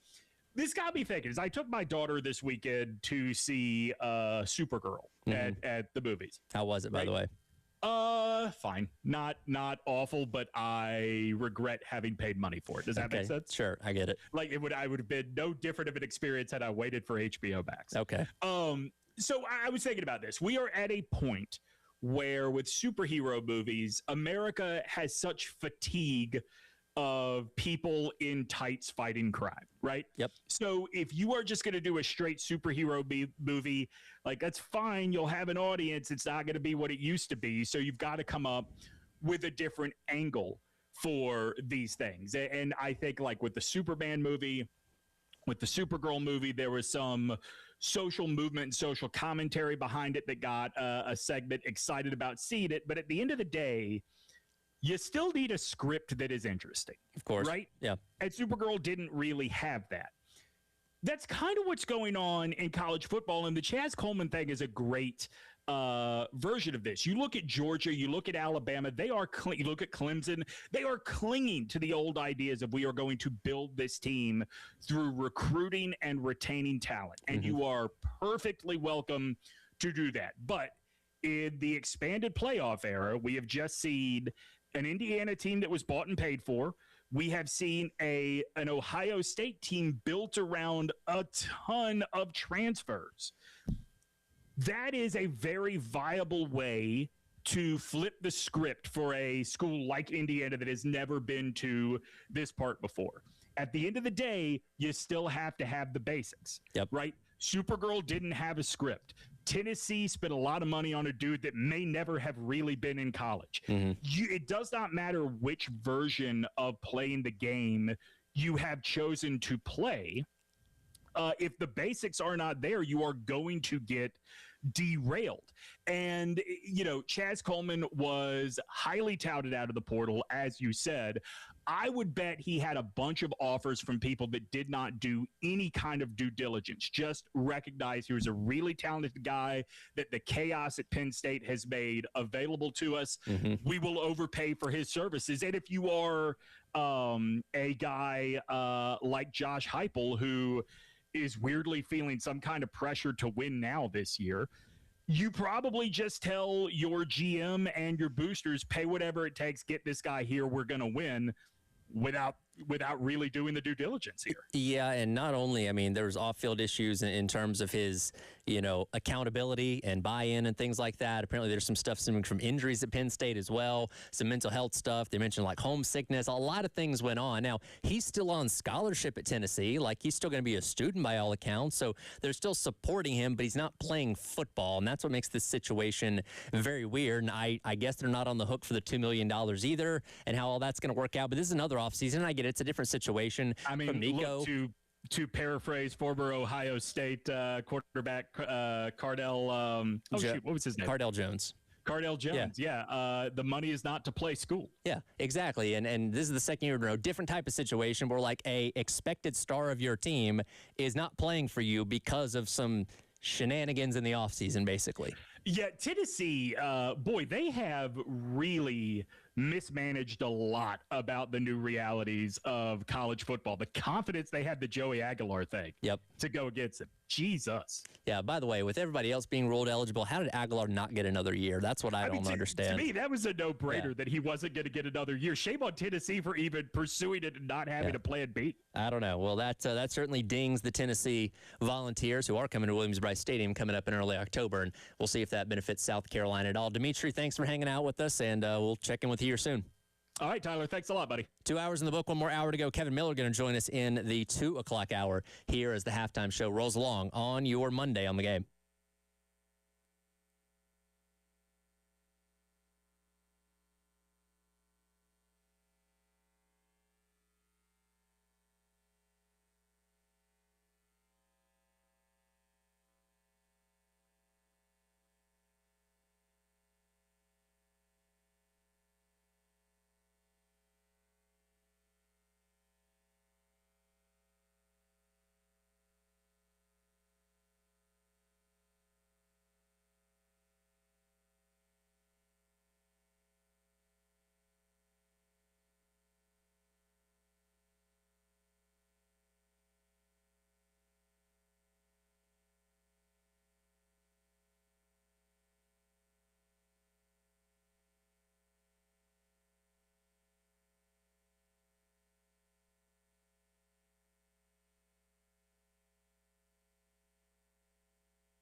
All right, welcome back in. Hour number 3.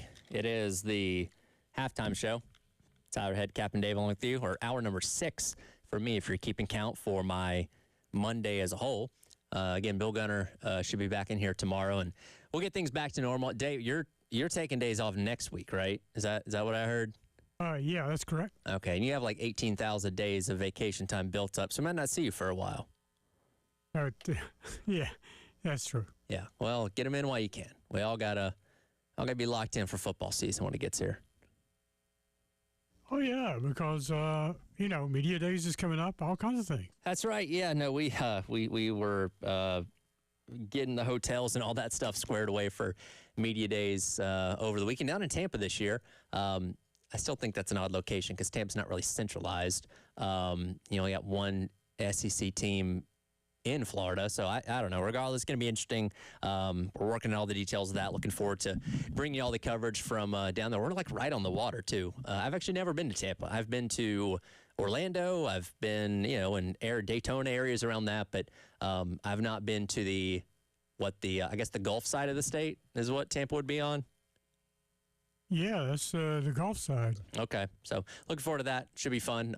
Again, media days is always a lot of chaos, but it gets us that much closer to the start of the college football season. Speaking of which, we'll be talking with Kevin Miller of Gamecock Central coming up here in about 15 minutes. He's going to join me for a couple segments. He's been writing on Gamecock Central in their countdown to the season series of his predictions. He put out 100 predictions for Gamecock football prior to or right at the 100-day mark until the season started a couple weeks ago. So we'll pick his brain on some of those, as there's a couple that I've kind of picked out that I want to get him to expand his thoughts on. Also going to talk about his book that he's writing about the Spurrier era at South Carolina. We'll talk about that a little bit as well with Gamecocks Central's Kevin Miller. But as we get into hour number 3, again, appreciate both Jordan Kaye and Demetri for joining me a little bit earlier on in the show and talking about a number of things. One thing that I've talked about earlier on this morning with Jack, on the extra point and stuff that I want to get back into is Brad Crawford of 24/7, CBS Sports put out his wins and loss predictions for every team in the SEC. Look, we're in the middle of season of list, prediction season, whatever you want to call it. So these kind of things are going to be coming out a lot. And look, we're going to talk about them because it is always interesting to see where certain national people, and Brad Crawford a little more connected to the South Carolina program than other national people. But regardless, what the people that write about college football on a day-to-day basis or cover the sport on a day-to-day basis, what they think and how they view South Carolina is always interesting. Now, last year in the offseason, it was a lot more fun to have these conversations because you had a Carolina team that was coming off of a near playoff appearance. You had one of the hottest quarterbacks in all of college football and all the momentum on their side. So we were talking about, 9 to 10 win projections and playoff runs and all these kind of things. Not the case this year. You've come back down to earth quite a bit. So don't go into any of these lists expecting people to say, I expect Carolina to be the 4 seed in the college football playoff. Probably not going to happen. However, it is interesting to see where those lines in the sand are for what people think South Carolina can accomplish. And with Brad Crawford and his projection for South Carolina, it's got him at 7-5 overall. This is just regular season, and 4-5 in conference play. You give me no other context of the season. You say, guess what? Carolina's going to go 7-5 this year, and they're going to play in, as he projected, the Texas Bowl. I'm like, that's great. We'll take that. That is good enough. Good enough for me. It's a 3-game improvement over last year. You get back to a bowl game of some semblance, which is always good. Is that going to satisfy the entire fan base? No. That is kind of where the debate comes in. And Bill and I have talked about this. We'll continue to talk about it until the season gets here and even when the season's going on, of what the fan base expects versus what is acceptable in general for, again, somebody like a Jeremiah Donati and the decision he's going to make in terms of thumbs up or thumbs down to the Beamer era continuing after this upcoming year. I feel pretty confident in saying 7-5. That's good enough. 3-game improvement, back to a bowl game. All things considered in terms of what the talent level on this team is, as we talk about so much with how many potential first-rounders you have, that'd be disappointing. But it's better than going 4-8.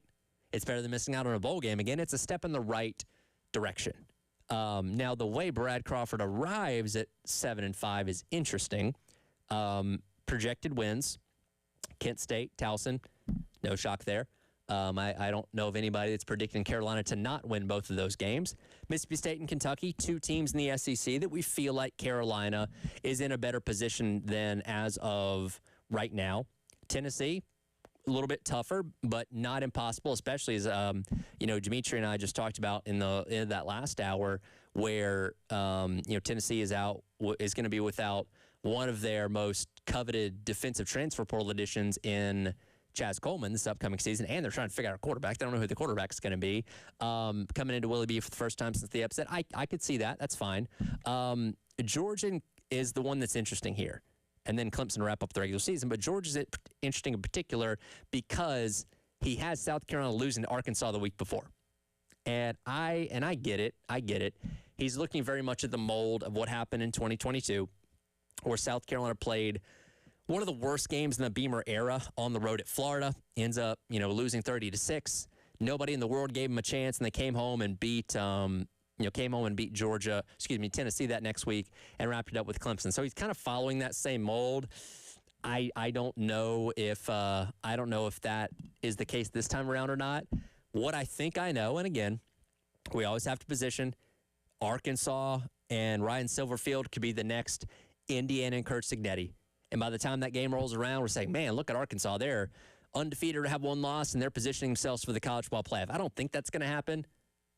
I think they're still going to be really overcoming a lot in the SEC to where and Bill and I talked about this the other day, that it is looked at as one of, if not the easier games in the SEC this year for South Carolina. That is a game I don't think you have any excuse losing. I don't think you go on the road and lose that game unless, again, we're just drastically that wrong about Arkansas this year. That should be a game that you win. And I would, 7-5 seems feasible to me, but I would probably flip Georgia and Arkansas, which, hey, that's fine. You still get to 7 wins, still get to a bowl game and all that kind of stuff. I just don't see you losing Arkansas and then turning around and beating Georgia the next week. Clemson, it's believable. And again, Carolina's owned Clemson up there the past couple of years in the upstate when they play an even number of years. And who knows what Clemson's going to be this year, right? They had the most returning production a season ago in college football and ended up having more draft picks than wins, right? And we went through the whole saga of what they did with the quarterback and all that kind of stuff with Klubnik's season ago, and I don't know what to expect of them. Georgia, though, we assume is probably going to be pretty good. So I don't see you losing to Arkansas and then turning around and beating Georgia the next week. Maybe I'm wrong, and if I am, it is what it is. But I don't see that being a feasible path to 7-5, though I think 7-5 is very possible for this Carolina team. And look, we'll all give our certain wins and loss predictions and stuff like that as we get closer to the season. I think most people would assume this team's good enough to win 6 games, which again is the barrier of entry here, because that at least gets you back to a bowl game. And anything past that would be icing on the cake. But we'll see. Again, very talented roster this year, and it's going to be critical that Carolina at the very least gets back to a bowl game to ensure that Beamer keeps his job for 27 and beyond. A couple other things, because again, Brad Crawford just went through the entire SEC here in terms of predictions for wins and losses. Has 4 teams making the college football playoff in LSU, Georgia, Texas, and Ole Miss. Now, the first 3 of those 4, he has all projected as 10+ win teams. Texas with 12 wins.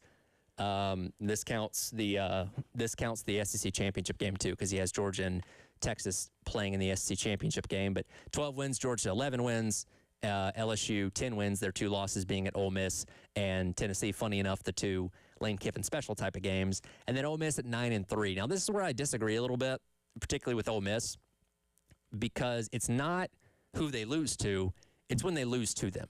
So, and again, Ole Miss was the team that made it farther than anybody last year in the college football playoff, despite losing their head coach before going into the playoff, and returned a lot of talent from that team a season ago. But Brad Crawford has them projected at 9-3 with losses at Texas, home against Georgia, and at Oklahoma, which, hey, in and of itself, those are 3 really good quality losses. I think it's just the timing of these losses that makes this a little bit more tricky for Ole Miss, because when you look at the way the schedule sets up, the weekend before Halloween, it's at Texas. They play Auburn on Halloween. Then it's Georgia and Oklahoma. And the latter of two would be in the 2 weeks following the first college football playoff rankings reveal. So you're talking about 3 losses in a 4-week stretch in the midst of the playoff rankings coming out. I don't know. And then you look at it, I don't know what their signature win would be at that point in time. You know, it would be LSU. LSU would be a signature win if they win 10 games. But besides that, Florida, Vanderbilt, Auburn, Wofford, Missouri State, Louisville. I don't know if that's enough to bolster the resume to make the college football playoff. Yeah, we'll see. Again, it's a talented roster. If this ends up working out the way that Brad Crawford says, I just think there's more of a debate because we saw a year ago, even winning 10 games for Vanderbilt wasn't a slam dunk. Get you into the college football playoff, and we'll see if that changes for Ole Miss this upcoming year. As far as, again, the other teams making the playoff there, Georgia, no surprise. Texas, no surprise. LSU, that's where the fan base expects to be, right? Winning 10 games with as talented of a roster and expensive a roster as they have makes a lot of sense. Now, I know Lane Kiffin's kind of been trying to temper expectations a lot this offseason. Like, hey, wait a minute, guys. You know, maybe year number 1, some growing pains and stuff like that. That fan base is like, nah, man, we're not buying that. You need to be in the playoff. But we paid you a lot of money to poach you from Ole Miss. You got them to the playoff a year ago, and they darn near could have won the whole thing if a few more breaks had gone their way or been able to close out some drives against, you know, Miami late in the whatever bowl game that was in the semifinals. That's a fan base in LSU that's not going to be patient, rightfully so, right? You got all this buzz, all this hype, and they're not going to sit there and listen to, well, you know, maybe 2028 or 2027 will actually be the year, not 2026. No, they expect you to come in and win right now, which, again, comes with the territory of just being a coach at LSU in general, but commanding the amount of money and attention that Lane Kiffin does. And, hey, he signed up for it. This is what he wanted. And he gets it, and we'll see if he can live up to that in year number 1 at LSU. Also has Vanderbilt going 6-6, kind of reverting back to the norm of what Vanderbilt typically is. Again, it's been a fun story to follow the past couple of years with the upset of Alabama 2 years ago, following up with the 10-win season this past year, and being in the mix for the college football playoff, which we never thought Vanderbilt would be. You lose Pavia, you lose Stowers, you lose other key pieces of that team last year. What are you now? Who knows? I'm hesitant on Jared Curtis, as I think most people are. 5-star freshman coming in, that could be the greatest thing ever or the worst thing ever. You just don't know. Now, hey, 6-6 still gets you to a bowl game because there were many years with Vanderbilt where, you know, they're winning 2-3 games if they're lucky. So winning 6-6, while for a lot of people is bad, by Vanderbilt standards, still, historically speaking, isn't awful. And we'll see if that ends up coming true or not. They're one of the more interesting cases in the SEC this year in terms of if they revert back to being Vanderbilt or staying in the mix as one of the better teams in the SEC or not. Clark Lee, I think, has done a really good coaching job there. They've got more now resources. We'll see if that benefits them this upcoming season or not. By the way, in case you're wondering, Brett Crawford also has 13 of the 16 teams in the SEC projected to go to a bowl game. The only 3 he doesn't, Kentucky, Arkansas, and Mississippi State. Kentucky at 5-7, Arkansas and Mississippi State projected at 4-8, respectively, as well.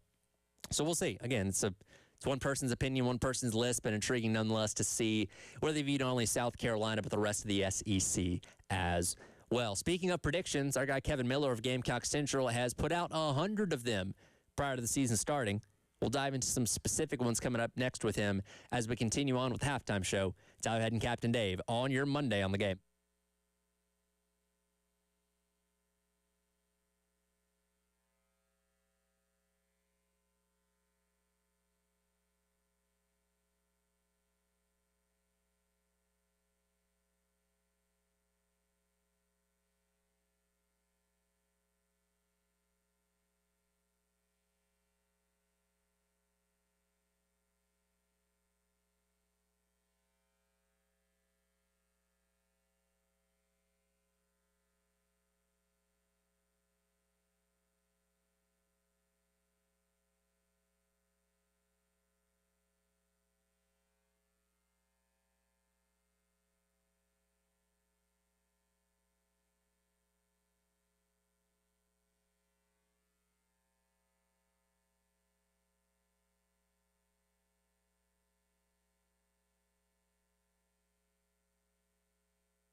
All right, welcome back in. Halftime show. Tyler Head, Captain Dave with you on your Monday here on The Game. Quick World Cup update. Brazil has tied the game at 1 against Japan. We are approaching the 60-minute mark, so about two-thirds of the way through the game right now. Going to be a tight one coming down the wire as we welcome in our guy Kevin Miller of Gamecock Central on the AAA Heating Air phone lines. Kevin, appreciate your time. You allowing yourself to believe that the U.S. is going to do something special in the knockout stages here? Do we have Kevin? Dave? Is Kevin on? Okay. Well, Dave is going to re-effort getting Kevin Miller back on the AAA Heating Air phone lines. As I mentioned, Brazil and Japan all tied up at 1 here, about two-thirds of the way through this game in the knockout stage. The loser goes home. That's it. Again, America in action on Wednesday against Bosnia. We have a system problem. So are the phones not working at all? Is that what you're telling me? Okay, well, that's not great. All right. We'll keep efforting that, Dave. We'll see if we can get Kevin to come through. Having some technical problems as of right now in reference to that. The reason I want to bring Kevin on is because he's been doing his countdown series on Gamecock Central, where he's put out 100 different predictions for Gamecock football prior to the start of the 2026 season. And every single day he kind of dives a little bit more into each one of them, depending on what day it is, and in reference to the countdown. Dave, give him another try. See how that works. Let me know what happens. Hopefully our system's not failing us as of right now. Just give me the thumbs up or the indicator when we're all good to go there. But again, I want to get into some of the things he's talked about because, and look, any time you're trying to come up with 100 predictions, you're going to get some that are kind of all over the place, some that are a little bit more of you tried again, it didn't work. Okay. All right. Let's try again. All right, Kevin, hopefully this one works. Can you hear us now?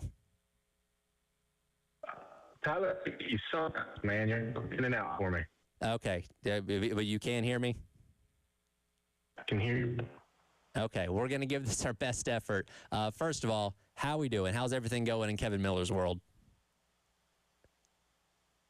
I'm all right. Maybe just have a little thing with my back right now. So hear me make a really weird noise and twist it away. Okay.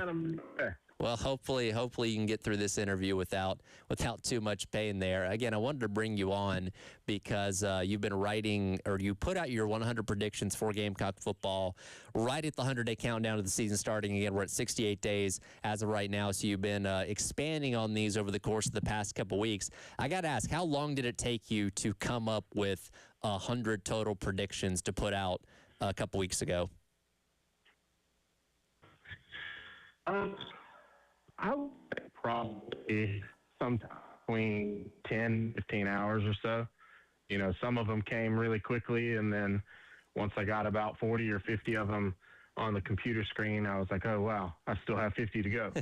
So it took some time. Well, I kind of see, and we're going to get in some of these specifically coming up in a minute. It feels like you almost kind of get rolling a little bit on like, all right, you have one prediction for like the run game, then like 3 or 4 more after that. So I imagine once you come up with one, a couple more pretty quickly come into your mind and maybe makes it easier for a couple in a row.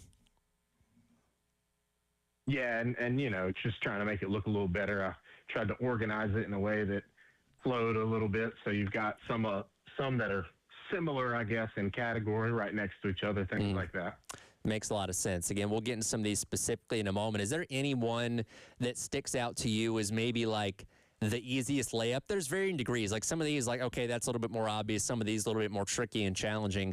Is there one that you think is probably the easiest or most obvious one for South Carolina to achieve this year?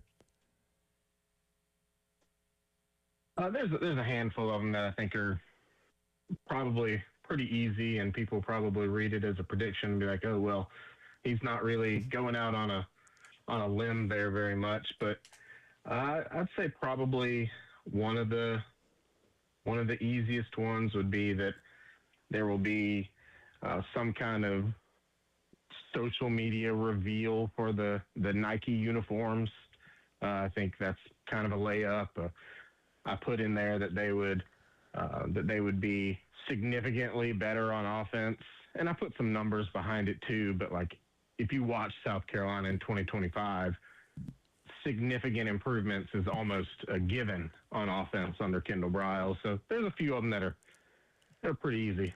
Again, Kevin Miller, Gamecock Central, joining us here in the AAA Heat and our phone lines. Anyone that sticks out to you as the most adventurous or optimistic?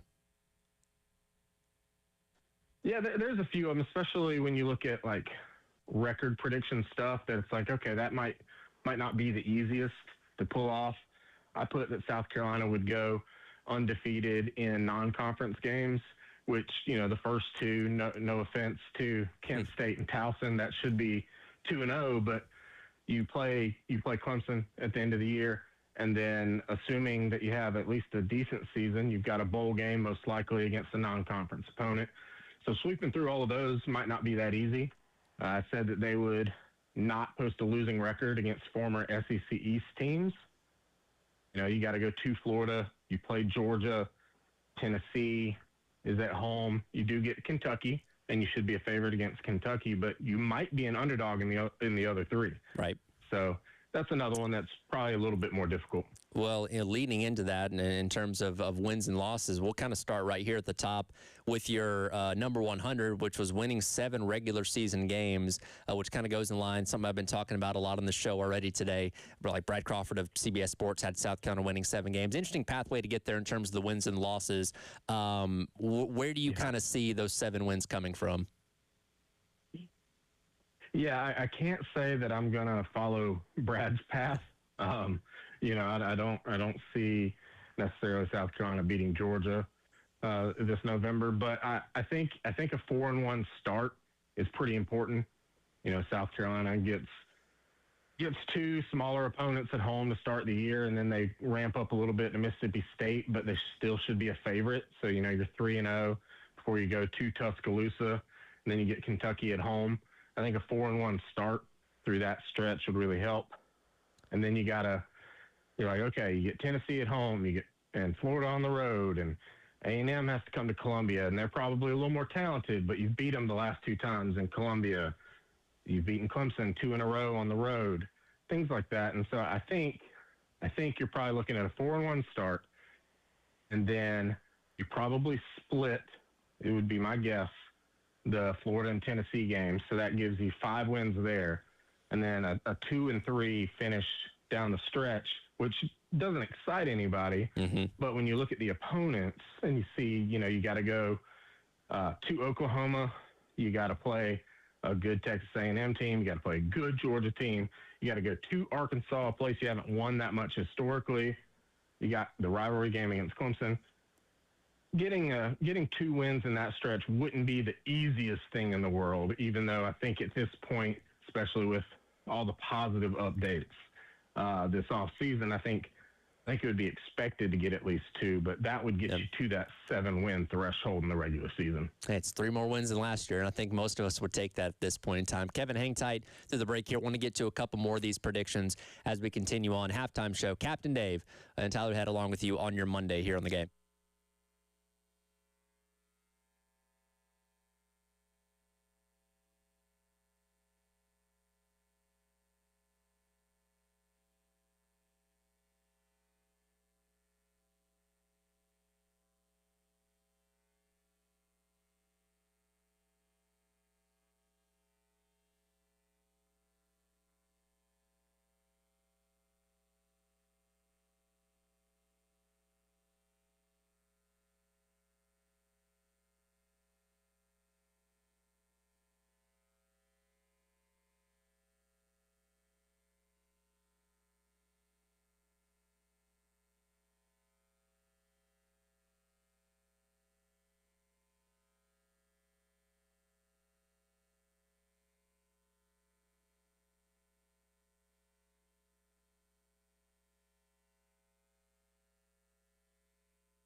All right, welcome back in. Halftime show.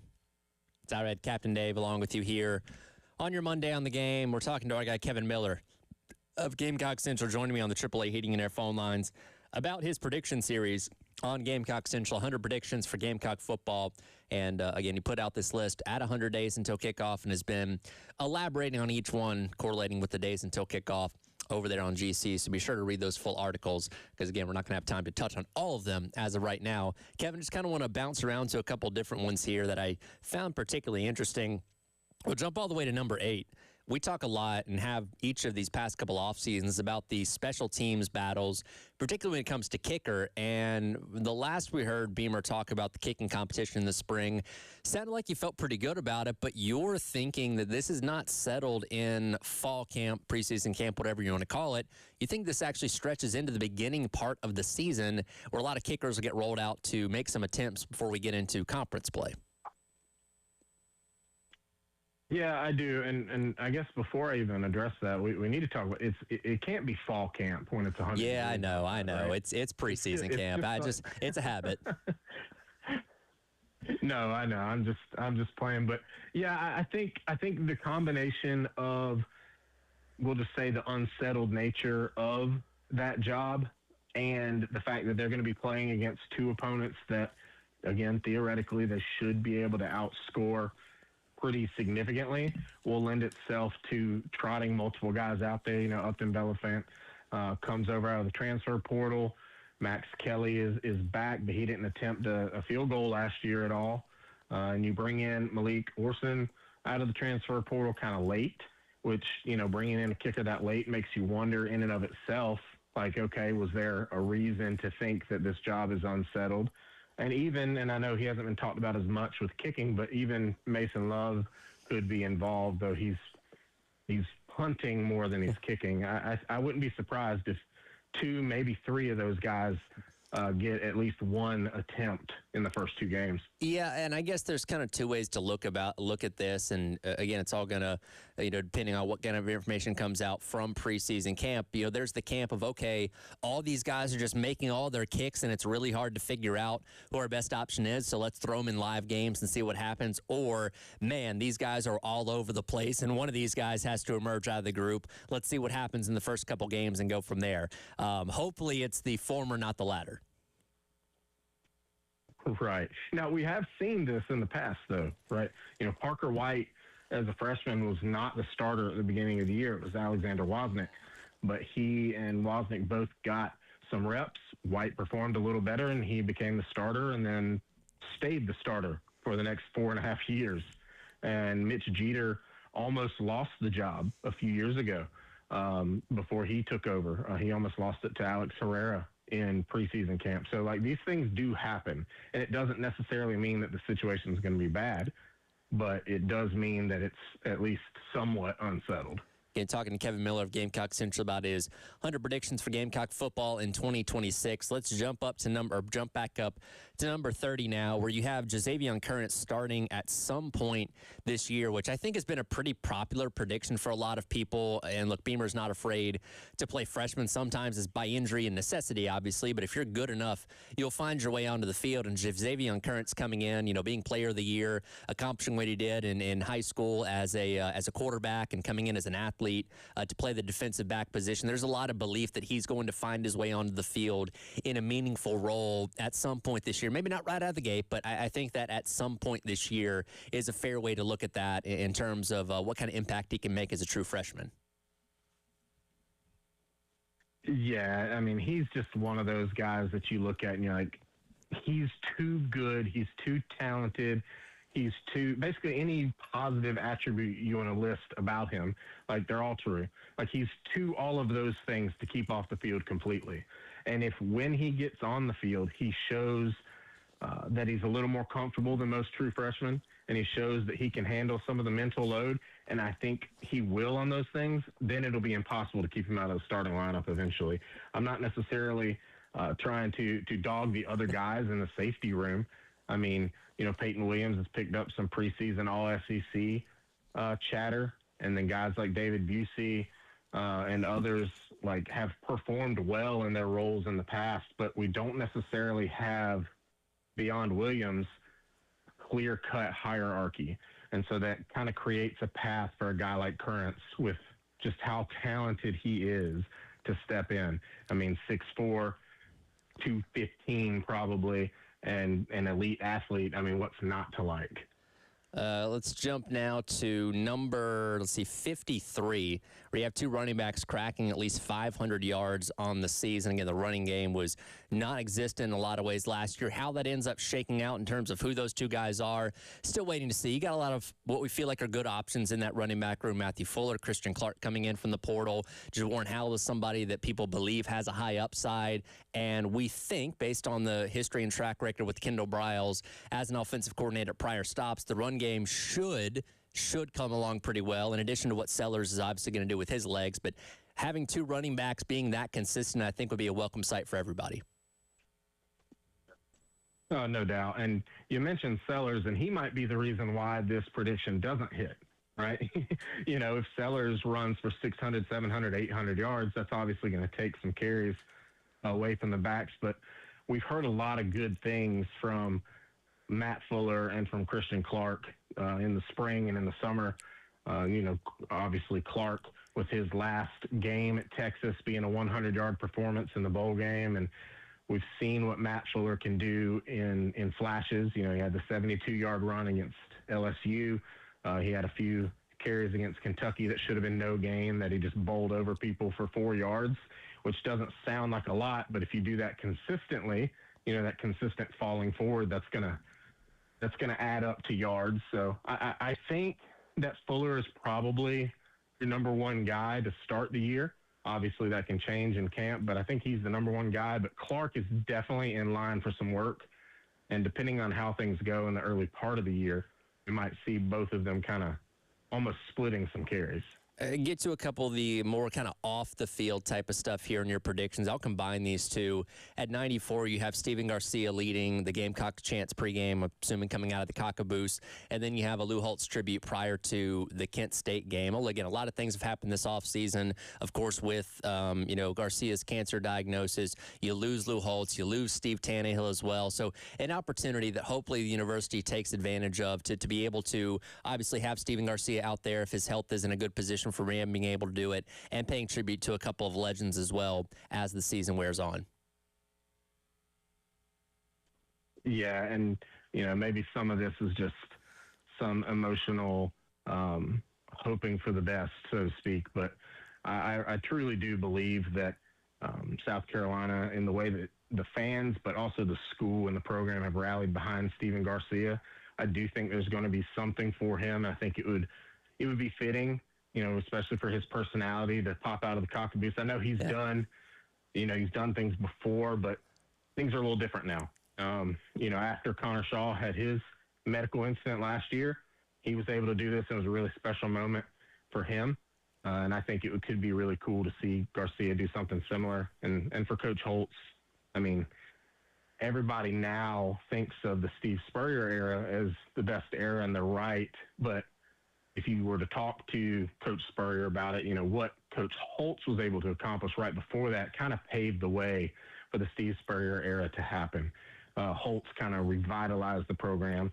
It was basically dead in the late 90s, and he brought it back to life and made it possible for fans to start hoping and dreaming again. So it would only be fitting if he was honored this fall. Yeah, absolutely. And hopefully, both those predictions do end up coming true. Got about 2 or so minutes here left with Kevin Miller of Gamecock Central. Again, we'll bring you on to talk about this prediction series, but we're also getting very close to the release of your book, The Spurrier Effect, How One Coach Transformed Gamecock Football. We had John a couple months ago to talk about that, but an opportunity here for about the last 2 minutes to remind people what that book's about, when it's coming out, and when they can get their hands on it. Yeah, so my co-author, Brent Sylvia, and I wrote this book in conjunction with Coach Spurrier. He kind of walked with us the whole way. Connor Shaw wrote the foreword. Basically, it's just a walk through Spurrier's entire time in Columbia. Obviously, there's going to be some stuff that comes before that and some stuff that comes after, but 90+% of the book is just about Steve Spurrier at South Carolina. There's at least a note about every single game he coached. There's a lot of behind-the-scenes stuff, a lot of things about the coaching staff and the culture around the program and about players. There's some notes and stuff from players and coaches and sources and things like that. So we're really excited to share that with the world. It comes out officially on August 18th. You can pre-order it. It's available on uscpress.com. It's available on Amazon. It's available on Books A Million. It's available on some other sites as well. If you were to Google the Spurrier Effect, you will find it, and you'll be able to pre-order it, or you can wait until it's available in stores on August 18th. But yeah, man, we're really excited about this. We just can't wait for it to come out at this point. You know, I think we're definitely looking forward to reading that. Kevin, appreciate you taking your time, man. Hopefully the back heals up and you're in good shape. And again, I'm sure we'll be talking to you before football season ends up getting here. Yeah, man, looking forward to it. And one additional prediction: that Tyler Head will purchase a copy of the Spurrier Effect for display in the studio. I don't think that's too wild of a prediction. I think that one will definitely come true. I'm sure. Looking forward to reading that. All right, thanks, man. I appreciate you having me on. Absolutely. There, Kevin Miller, Gamecock Central, joining us on the AAA Heating and Air phone lines. We'll come back, wrap up the hour, and wrap up the day. It's a halftime show. Tyler Head and Captain Dave on your Monday here on the Game.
All right. Welcome back in. Halftime show. Tyler Hay, Captain Dave, wrapping things up on your Monday here on the game. Hand things off to Jay and Terry for the postgame show coming up here at 3 o'clock. Where by then, maybe we'll figure out who wins this knockout round matchup between Japan and Brazil. Still tied at 1 as we approach the 90th minute. I'm sure there'll be stoppage time. Don't know how much, but somebody's got to win. So who knows how much longer this game's going to be going on. But, yeah, World Cup and off and rolling when it comes to the knockout stage. Yesterday, Canada ends up eliminating South Africa, moves on to the round of 16. I believe it was that only, I think maybe Canada's third ever World Cup they've been in. Did I see that correctly? They haven't been in a lot. I know that much. So good for them yesterday with that. Of course, our attention goes to America coming up on Wednesday. They can defeat Bosnia and move on and hopefully capitalize on this momentum, right? It's been a fun couple of weeks with the group stage and all that kind of stuff. The loss to Turkey notwithstanding, because, again, that was inconsequential, all things considered, for America in that one, as, again, they won their group, which is the most important thing, and put themselves in hopefully a good position as they enter the knockout stage coming up on Wednesday. Dave, have we worked out our technical gremlins on the other side? We all good over there? Well, that sort of worked, didn't it? I think so. Yeah, Kevin was a trooper and hung with us for that one. You know, it's always the days when you really need things to work that they don't seem to work. That's what I've kind of figured out. You always ask me whenever we do our little trade out at noon when I go from producing to coming over here, hey, anything gone wrong? I'm like, well, not for me. That means it's going to go wrong for you. Exactly. It seems to go wrong when I'm here. So well, you're the most adept to deal with those kind of problems. I think that's a compliment to you. Like, you know, I've been in situations that I've been in over there, like, oh, I don't know what to do here. Like, I feel like you got the answer to everything, right? Yeah, absolutely everything. Might take me a while to think of what its solution is, but yeah, I usually think of it. See, that should be your pickup line with the ladies at the gym or the YMCA, wherever you're at. Is like, I'm kind of the Mr. Fix-It when it comes to my job at the radio station.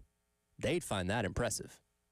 Oh, I'm sure they'll be impressed with that. That's a skill that you can carry over to life all the time. Yeah, as long as you're not, dumping over the bottles of disinfectant spray. Yeah, and of course, once they know that I can fix things at the radio station, they'll know I make millions of dollars. Well, exactly. They don't know the inner workings of salaries and things like that in radio. Just fool them. You drive a bit. Well, do you still drive the BMW? I do. You do? See? Flex on and be like, it's one of my huge radio salary buys me that BMW out there. You want to go for a spin? Well, what are these cars I'm seeing, by the way, as long as you bring it up? These three-wheeled cars. There's a red one and a white one. Oh, you've never seen those before? No. They've been around for a long time. I know some people that have them. They're rare to see on the roadways, but I'm not shocked when I see them. Are they like those three-wheeled cars in England, the Robin, that would turn over if you turned a corner too fast? No. I mean, from everything I've seen, they're pretty well designed. I've never seen one flip over in a wreck or anything like that. But I mean, they're street legal. You can drive them on the interstate and stuff like that. It's just, I mean, it's like a convertible. It's just missing a tire. What is the appeal of three wheels? That you don't have to spend as much money on tires? You know what? That's a great question. I have an old high school teammate that I know has one. I'll hit him up and see what he says. I'd like to talk to him why he bought one and all that. I'm assuming he still has it. I haven't seen him drive it in a couple of years, but I don't know. Maybe the lack of tire makes it cheaper. I don't know, Dave. I've not been in the market for one. Me either. Can't say that I would ever buy one, but yeah, fair enough. No. Well, hey, fast or they look pretty fast. I feel like I've seen them on the interstate, so you got to be able to, touch 65, 70 miles an hour to do that. Yeah. Would you drive one in a NASCAR race? Well, they're not legal in those. But I mean, can we have legal. A division? Like the truck division, we can have a three-wheel division. Could look into that. I don't think it's impossible. That's above my pay grade to decide those kind of things, but sure, why not? Oh, I don't know. I just saw one at the gas station the other day. I was like, what's up with that? Yeah. Hey, it's people's thing, man. I guess so. Yeah. I don't know. Not for me. Don't knock it till you try it. Anyways, appreciate everybody that jumped on and joined us for the show today. Again, Jordan Kaye in the 12 o'clock hour. Demetri Uravanos joining me from 1 until 2. And then I got Kevin Miller joining me in those last couple segments there with all of his predictions for Gamecock football heading into the year. And again, we only really scratched the surface. There's a ton of them on his list of 100, obviously, and he's been detailing every single day and elaborating on those. So, again, go to Gamecock Central and read those if you've not already. Bill's supposed to be back tomorrow. We'll be back to normal. Short week, by the way, not going to be here on Friday for the 4th of July. So only a couple days this week as we continue to count down to Gamecock football. We'll see if anything pops off this week as well as, I don't know, usually the 4th of July is a quieter week from a headline standpoint, but we'll see if that ends up being the case because, my goodness, this has been an off season that's delivered on a lot of headlines in college football, and we'll see if that continues as this week rolls along. We hand things off to Jay and Terry coming up next for the post-game show. And in case you're wondering, Japan-Brazil still locked at 1. As they're in stoppage time right now. And somebody's got to win. Somebody's got to advance into the round of 16. And we'll see who ends up doing that. That'll do it for the halftime show. Thanks for listening along. Coming up next, post-game show on your Monday here on The Game.